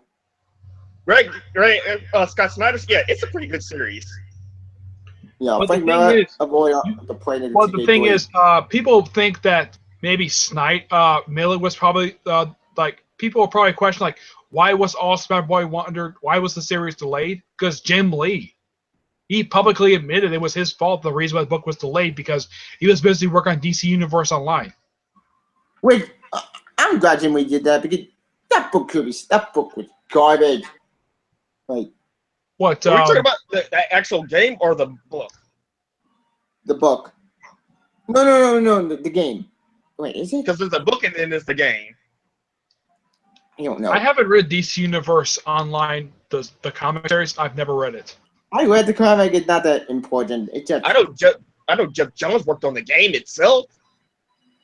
yeah, the game I think was pretty good. Mm-hmm. So that's about all I know of it. Speaking of Marvel, one thing that did piss me out was Marvel's issue. Just for having that book. Just. All right, what happened? What book? And Spider-Man with Marvel's his book. Yeah, he had a conversation with his mother because she found in the previous issue that he's Spider-Man, It's a story. and she's just upset about it. Well, at least she's not dying. At least she's not dying in this. She's not dying like the last time. In fact, I'm still wondering. Is this even 6-1? Is Miles Morales still the ultimate Spider-Man? At this Because point, I'm apparently- no idea anymore. That book is confusing. And Bennett is being No, Well, they did reference that in an issue of Gwenpool. Gwenpool. Yeah, it's getting confusing now because they're bringing back Jimmy Hudson and Richards, and apparently they're saying Ultimate Thor's hammer still exists. They're starting. It seems like there's sprinkles of the Ultimate Universe still existing, and I'm starting to debate. Is 616 Miles Morales? Is that what Ben is about to do? He's about to bring up that stupid Miles Morales plot that he brought up his own self and didn't finish. He's doing Yeah, a it's a little Spider-Man too And late. now 2. he's going to finish it with that new Spider-Man series, With which Spider-Man 2, it's making less It's gonna sense.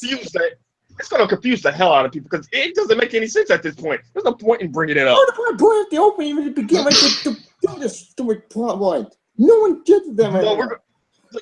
how at this point when Miles' dad, who works for Shield, know that there's a 616 Miles Morales Or running around Spider-Man. somewhere.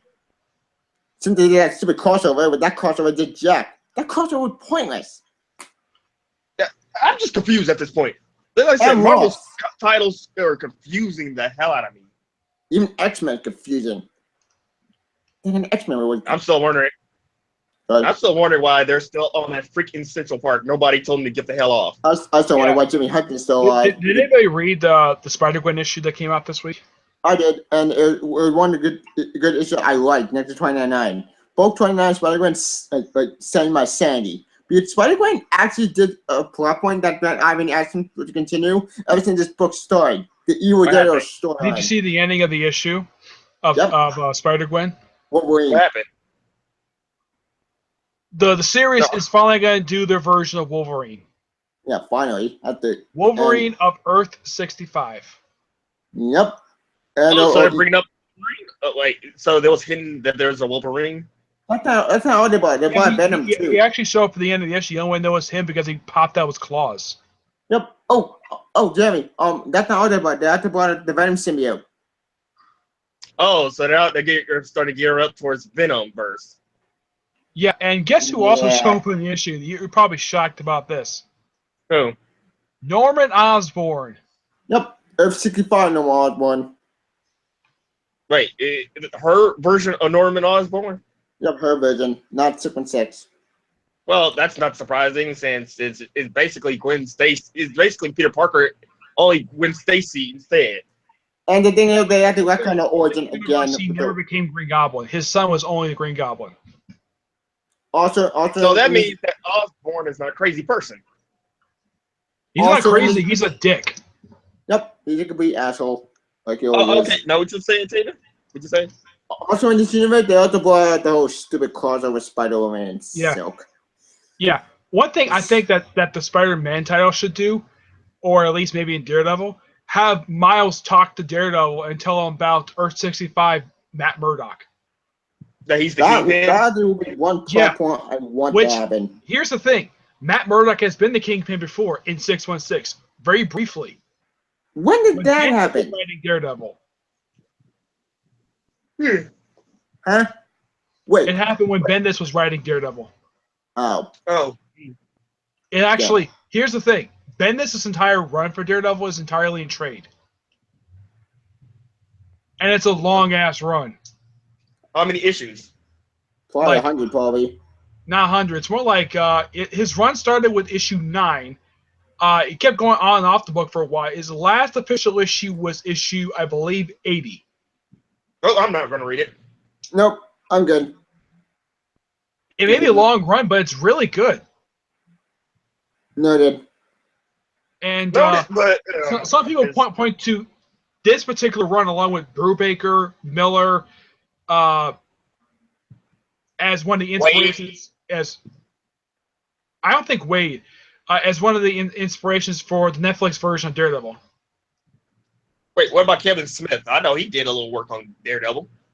I don't think his run was ever mentioned. It's just basically people bring up Bendis, Brubaker, and Miller. Hell, people know, don't even bring up the fact that he wrote Green Arrow. I know. Oh, I know. Mark Waid Avengers one has been not that great because Mark Waid Avengers one has been too much time travel. Yeah, but here's the Time thing: travel. the next arc is not time travel. Get It's not- this: the second arc is a follow-up to the miniseries they just wrapped up. What? You know the Point One miniseries. Yeah. At the end of issue, I think it's 6. It was the last one that came out. It showed on the door. It said Avenger X. Who's Avenger X? Why should I even care? She was from that miniseries that Wade did, that came out at the same time. Wasn't that miniseries also deal with Kang? No, it was a miniseries set. Well, if you look at it chronologically, it takes place between issues 16 and 17 of Avengers from the 60s. Oh, so Margaret already retconned this new character in the Avenger X who died. Now she's coming back to life thanks to Ken. Nonsense! And Gravestone. Yeah, here's the thing about this miniseries, because if you notice, it kind of basically had it where people were not initially accepting the new members on the roster. You know, Hawkeye, Quicksilver, Scarlet Witch. They weren't initially accepting them at first. This whole miniseries was just basically them accepting as Avengers, because when they thought of the Avengers at this point, it was Iron Man, Giant Man, Wasp, Thor, and Captain America. No Hulk? Hulk was already off the roster at this point. He quit after issue 2. Oh, damn it. That sucks. Yeah, because what happened, because of what the Space Phantom did in the issue. Yeah, those were the weird days. Yeah, but here's the weird thing about that character. It took the character 9 years to make a reappearance.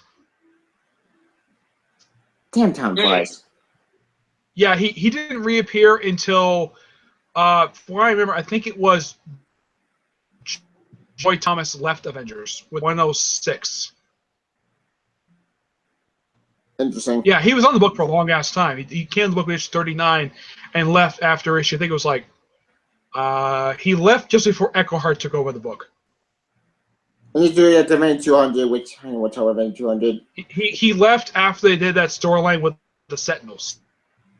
Gotcha. Avengers fought the Sentinels for the first time. Okay. Speaking of Mark Waid, ain't Dr. Doom going to be in that issue and Peter Parker leaving? I have not seen that Doom is going to be part of. I haven't seen the solicit for next issue. All as I know is it has something to do with Avenger X. Which, no one, Mark Waid, he's going to do time. I'm like, it's too soon to go back to that. Way too soon. You just wrapped up he's wrapped up the miniseries. And he wrapped up on Ken the Conqueror nonsense. Yeah, that dragged out for 6 issues. It did drag out. It made no sense. It was just confused. Like, the always didn't help either. Because, what the hell was I reading? It was confusing. Oh my god. It's the artist from Weird World. As far as I know, they're changing the artist next issue. I have a Justice League good bad. Yeah. I think, I don't know, maybe when Marvel does Legacy number, they're probably going to have it to where all of the Avengers is probably not going to be counted as part of the numbering for Avengers. What sucks? And always, well, I mean, because by now it should have had 600 issues by now, because I kind of counted as all new Avengers as part of the numbering, but Marvel doesn't officially say anything about it. But if they did go back to the original numbering, it would have to be, well, let me think. It would probably, if you take away 15 issues from the most, because if you add that with the most recent issues that came out, basically there's been 602 issues that come out. If you take away 15, that's like 580. I think it's 589. I think it is. So they would have to put out like 10 more issues before they can have a 600 issue. Yeah, they'll do something like that. Yeah, but I would think though it's Wade. He wrote all the different Avengers. I would think he would include as part of his numbering. But I tweeted about doing if there a 600 issue numbering. He never got back to me about it. Bummer. I even kind of asked the same thing for James Bowie for Deathstroke, if he was gonna have a 100th issue, but he never got back to me about that either. I just realized something. Marvel keeps right to whether when they reach issue 100 or issue 700, they keep going back to number 1 over Burn Right. I don't get what Marvel problem with you going back to number 1 over and over. What the problem? Family relaunched 3 times. I'm sick of it. Yeah. Well, the Pink Club issue of Nova came out this week. Yep. And I read it. And that's good, but that's ending. Yeah, it's ending after issue 7. So, wait, you're telling me that we got Usher Ryder back, but no reason, and now he's gonna what? Disappear for no reason. Then what about we read the book in the first place? I do have a theory of why that the book is being canceled. Why? Because of being relaunched twice in the past 5 years. Damn it. and because also they had just relaunched it just last year. That they when it was relaunched last year, they relaunched it the year before. It's like this relaunch was completely unnecessary, and here was also something about it because by the way, they found out the guy who he found was actually a clone. That plot thread was never resolved. Never. Yeah, that part never got finished. Like, what the Is hell? isn't that still in space? Yeah, that's still missing. That pissed me Yeah, off. he's still missing, and as far as I know, they never brought it up ever again. And And she it's one of was those things that never got resolved. Also, what happened to Sam's girlfriend? good question. I don't That's know. why I don't it read was Marvel. I barely read Marvel, so I wouldn't know anything that's been going on. In fact, In I the just kind Nova of book, laughed. when Hang on. this was the book started by Jeff Loeb. Yes, I'm aware of that one. Yeah, it was him, Zeb Wells, who took over after him. Then Gary Duggan was the last writer of the book before it got relaunched, and he wrote it like after Access. Some time passed by, and he got in a relationship with a girl he met at the beginning of the series. And Who Carly he showed had a up. thing for. Yeah, her name. I think its name was Carrie. Her name is. She has like piercings. Yep. But didn't Carly show up and try to kill Noah for some reason? Yeah, it was Carnage. And as far as I know, they were still together. And then Secret Wars happened. And then after Secret 8-month Wars, time gap. she's unexpectedly gone for some reason. Sam's got new friends. I don't know who these characters are. And I'm like, where's his girlfriend? Apparently, he's trying to impress a new girl who just popped up in town. And one of the issues for this volume recently, he took her on a date to the mall. So you're not going to look for your old girlfriend who's probably been kidnapped or something. Or probably But who dead. cares? You know, Yeah, I'm like, Marvel, if you're going to bring back Richard Rider, fine. Why not, I don't know, do something like do a Captain America, have 2 Nova books. Oh, God forbid. Have 3 Spider books. or so basically they're trying to find a way to get Alexander off the helmet and give it back to Richard. Actually, no. Richard is in the Cancerverse at the moment because he had to go back there because it. Oh, Yeah, but it sounds like speaking of Richard Rider, he showed up in Champions. Yep. Wait, what? Yeah, When he did was in that- Champions. He guest starred in Champions. Huh? Wait, but ain't he still on Cancerverse? I don't know when this issue takes place, but he actually guest starred in the recent issue of Champions that came out this week. Like, how's Miss Marvel been doing? That should have been great. That's one of the good Marvel. Yeah, it's actually one of the good ones. Yeah, Nova, despite the change of creative team, the new volume is actually pretty good. Yeah, Nova is still a good series. The problem is they keep rewriting and they keep destroying his history. Despite the Marvel can't keep their shit together. Yeah, and the continuity is all over the place. Like Amazing Spider-Man, that book is so at this point destroyed. I can't tell you. My book is all over the place. Spider-Gwen's book is Technically, they need to hire a team of people just to, keep a track of all the continuity errors and fix it, and they keep it together. These following people care about continuity. Jason Aaron, Peter Al David, Ring, Conway. I believe Nick Spencer cares about continuity. Yeah, I know. If Nick Spencer didn't care about we would know if he didn't care. He brought up Jonathan Hickman's shield, so we know he cared. Yeah. But Bendis doesn't give them a continuity. You don't care about his own continuity. Well, Bendis is technically, a lot of people consider him as basically Marvel's version of Jeff Johns. The only difference is Jeff Johns has come out with a lot more good stuff than Bendis has. Bendis always bad stuff. Yeah, I mean, besides Ultimate Spider-Man and Avengers, can you think of any other really good book that I actually like his Daredevil run, but his run for Kenny Exum was so mixed. His on Kenny Exum was awful. It was so mixed at best. Yeah, it was like bad. Didn't he also write? Bendis also did all new X-Men. Yeah, that was good. Except for the Iceman Gay, that pissed me off. Yeah, that itself really made no sense at all. And because there was no build up to this. And everyone, it was never written the whole series that he was gay. As a matter of fact, Bobby Drake, since Stan Lee created him, has never stated he was gay. Yeah, like he was always straight. And then all of a sudden he's gay? Because Jean Grey said so. Like, what the fuck? I'm trying not to curse. And also, the big triple size issue that we were supposed to get for 600 when it was delayed several times, it's a standard size issue. I'm like, really? Your 600 issue is a regular size issue. And don't this story take place before Secret Wars happened? Or before Devil Vac happened and that nonsense and it kept cycling having Secret Wars? But I'm like, it came out when Secret Wars was still going on. Then what can have Cycle and Secret Wars and then bring back to life? And the book was heavily delayed for no explained reason. This and the last 3 issues of Volume 3. It's like after issue 31 came out, the next 4 issues were like delayed for no explained reason. And Open End happened. Open End was one of the worst minis I ever read. I hate that book. That book is worth an ultimatum. Ultimatum is bad. That's the problem worse. with Bendis is that he keeps on. He says the way to stop writing bad. That's not how writer's block is to keep on writing. The problem is that he keeps writing books. He just keeps on writing more and more books. Can't Bendis just stop? stop? If you look at, let's say, his other books he's doing now, Jessica Jones, really good book. 8 issues in, it's really good. The recent issue had Maria Hill guest star in the book. It's not gonna last. I could have been good. Get canceled. But here's the thing.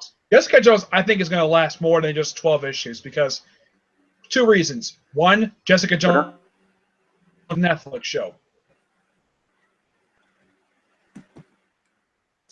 Where did Jeremy go? Oh, you're back. Yay. What happened? I have no idea. Hello?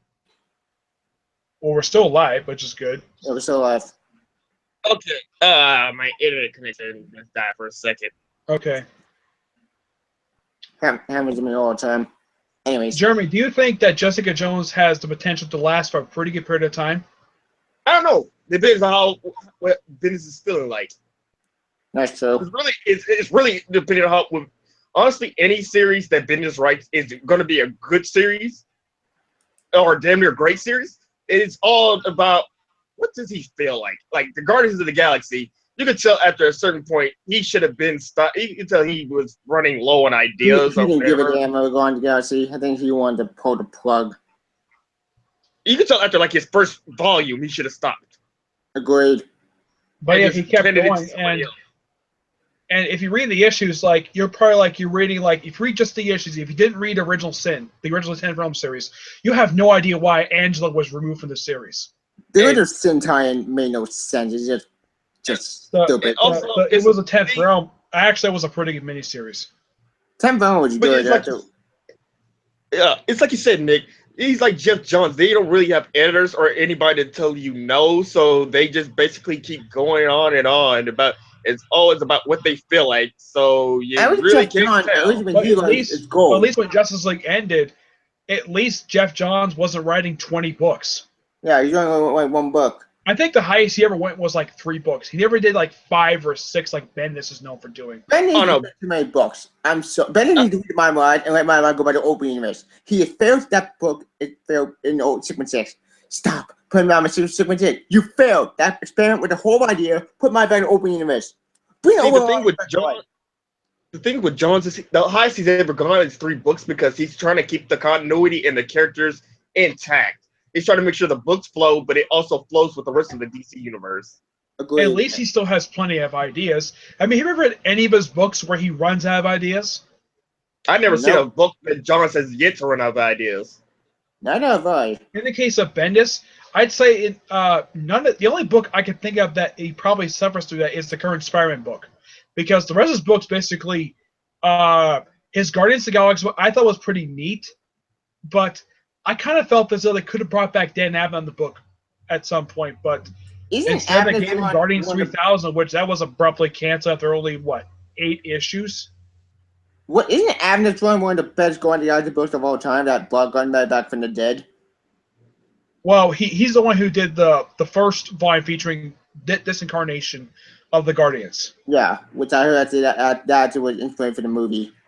Yeah, I read it too, but here's the thing: there are certain characters who appear in the comic who never appeared in the first movie, like Mantis, who's appearing in this movie right now. She is a founding member of that team.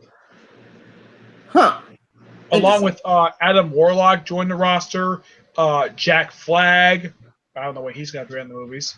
Moondragon, who was Drax's daughter. Yep.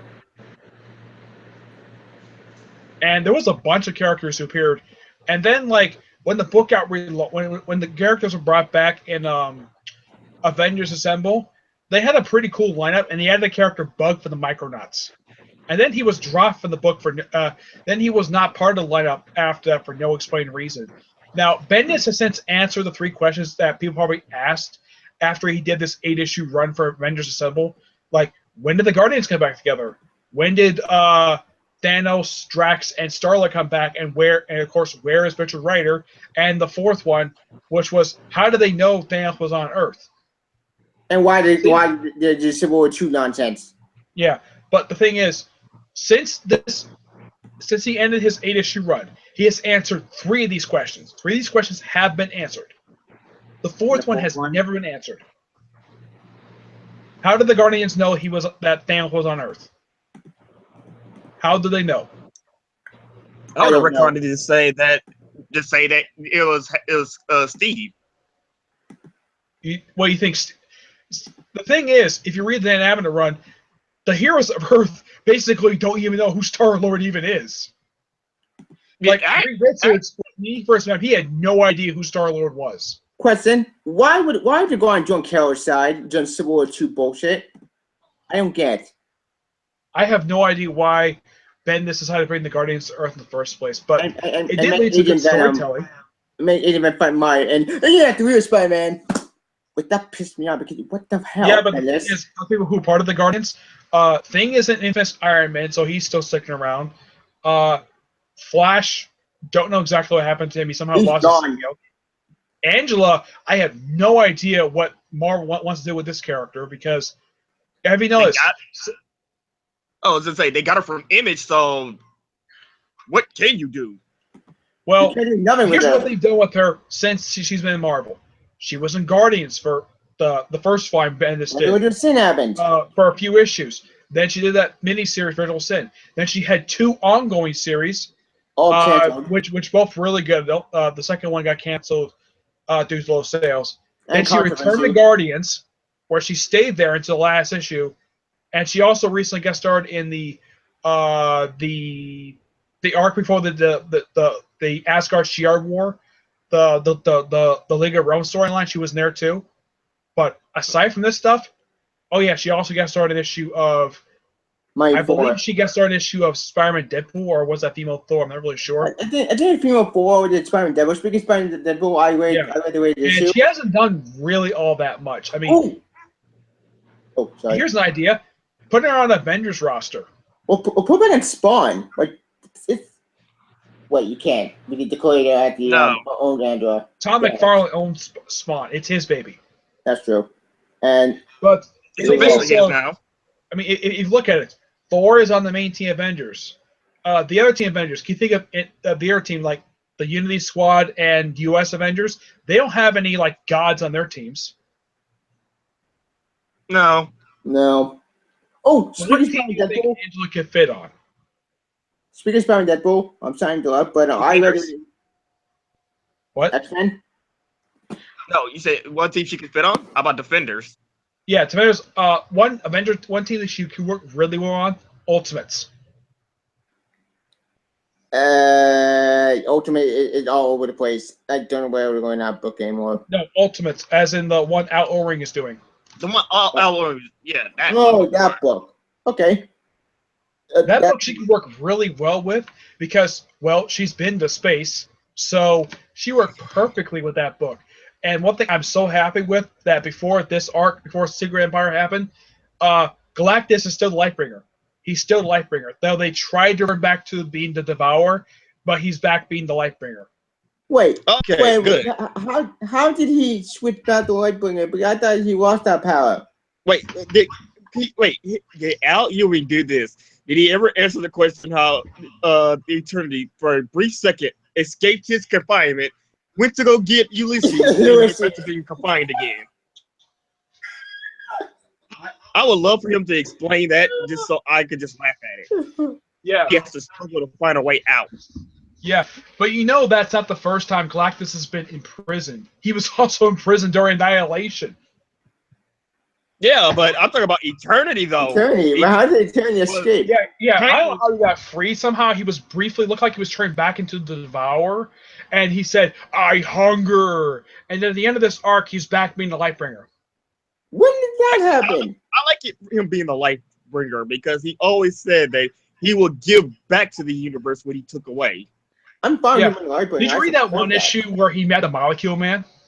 Yep. Yes, it was very confusing, but very at the same I'm time very thinking, fun. Galactus is basically the size of a skyscraper, and Molecule Man, well, is the size of a normal man. And I'm thinking, how could this possibly happen? I mean, Galactus can't shrink to normal size. He can't do that. And Molecule Man, what is he with his family going universities? No, actually, every time Molecule Man separated, a version of him went to that universe. You need a Molecule Man to anchor the multiverse together. He's basically a battery. Yeah, basically. Oh, my brain's hurting.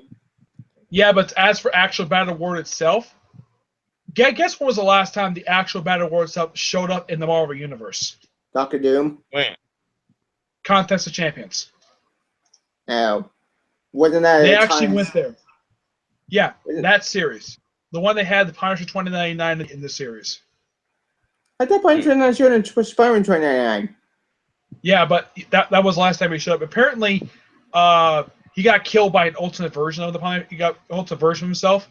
Though apparently this is not. I don't know which version of Punisher this is. It could be the one from the original 29 line, from the Exiles version, the one they went to, or it could be from the Time Storm. They did not confirm which one it's from. Time Storm Spider-Man was one of the worst quad I've ever read. It made Spider-Man 29 into a kid. I hate that. That made me mad. Yeah, but you got to admit one thing about Peter David's run. You remember that arc that he did for Civil War II, where it was a letter to the 2099 line? That was awesome. I love that story. I think he threw in like almost everybody. I think he threw in everybody except for, I would say, maybe X Nation and Doctor Doom. Yeah, X Nation never showed that near June 29, which is sad because June 29 was one to turn on both great, not just by 29. X-Men was. Did you notice though that out of all the 29 books, Spider-Man 29 is the only one who kept the consistent writer of this entire run? I did notice that. Yeah, Doom went through like several writers. Which is odd. Actually, I can't wait. Oh, I was gonna say I can't wait for Valerie Richards to come back and smack Moon Girl and reclaim her throne as the smartest in the universe. That was funny. That was one of the funny things. Much I love Moon Girl, I do want to see that happen. You know, when the Fantastic Four comes back, they're gonna have a battle for who's the smartest. Also, no one, that avoid except. Yeah, but here's an obvious question: do they have a problem with Doctor Doom being a hero? Not really. Reed and Sue are gonna be skeptical. Let's see. Well, I know. With the maker. I forgot their son's name. Franklin. I know Franklin and Valerie are gonna support it. They're gonna support it full-heartedly. Probably because I think Valerie is going to support it because Doom is her godfather. That's true. But they both see the good in Doom. Franklin and Valerie see it. It's like their children, but they also could see the potential of good in Doom. They always could have. Valerie, you know what problem I have with those two? They hardly age. Yeah, they don't age at all, which is weird. Well, Franklin is all over the place. Franklin can do whatever he wants. Yeah, Franklin. I think last time he was seen, I think he's middle school age. What about Power Pack? What happened to them? Power Pack's still missing. The Power Pack is scattered. They're scattered. They're not together. They're scattered. Yeah, and one of their family members, Julie Power, was last with Lucy in the Sky. Last I saw was with Lucy in the Sky. Yeah, and that was in Avengers Academy. Damn it! I missed Power Pack. Then Energizers disappeared. The only person who's left is really the oldest one, and I don't know where he went. Oh come on! This was pissed me off because I love Power Pack. I would want to see my life. I'll be right back, guys. Yeah, like Actually, we have to ask you Oh, damn it. That wraps us up. We never got to talk about our main topic. Actually, I'm gonna start doing these obscure videos. Actually, we're gonna start doing. Since graduation is finals week has finally been done, and I finally got done with the set. The reason why I've been quiet this week is because finals exams, and I had to be. And for my job, I had to set up for graduation and set up the buildings and everything. Once graduation is going to be done, I can finally actually start posting back on the forums again and start doing a little more podcasting and stuff. Hey, actually, give me an idea. Now, when you go to do you discuss on video history, or maybe. Yes, I plan to actually do separate topic videos about obscure characters and things like that. Where we can all we can stay on focused and we can talk about just those things. But until then, we have to wrap this up. All right. Wait. But before we end it, I do want to have one more time. It's probably to Deadpool because all you want to do is you just series and oh boy, guess who came back? Guess. Just guess. The voice in Wade's head. Wrong. I wish. No, the Superior Spider-Man suit. I am not kidding. That came back, and Peter wearing it. Oh, so one of your arch nemesis came back. No. Peter is wearing Superior Spider-Man. He's wearing the suit. No. Superior Spider-Man is your arch nemesis. That's true, but Peter is wearing the suit of Superior Spider-Man. Arch nemesis is back. Okay, you confused. But basically, Peter. Hey, Peter is wearing the Superior Spider-Man suit, and you don't like it because it reminds you of Superior Spider-Man, which is why I call it your arch nemesis. Oh, like that red and black suit for Nightwing. Nobody liked it. That's why I said, oh, it's his arch nemesis. Yeah. Kind of, yeah, kind of. But his name. The one good now is with the suit. The suit was awesome and badass. That was the one thing on Superior Spider-Man. Everything else I just hated. And Peter ran to kill the monster. And here's the thing they addressed. They addressed it one more day. I'm not kidding. This series is going to address OMD that Quesada failed to do. Right. Apparently, the final issue is just saying no more jokes. Well, just keep me up to date with it and see, and I hope you don't have an aneurysm. Yeah, hopefully my brain will explode because I want the story to be good. I want the story to fix what no one else could. But until then, this has been Geek Lounge 101, episode 10. I am your host, Sota the Clown, and we're now doing our outros. Smoker, tell them where you can find you. You can find my YouTube channel, Smoker. You can go in the description. You can find a picture of my Twitter. I think I'm joining for the Geek Lounge 101. Stay tuned to my next podcast on hopefully our main topic. Hopefully, I don't know. We're gonna do separate topic. Separate topics. Okay. Sounds good to me. And Nick, where can they find you? You can find me here on YouTube, my channel Nick Lenz. Also can follow me on Twitter. Until next time, we have been Geek Lounge 101, and we'll see you then. Yeah. Bye-bye.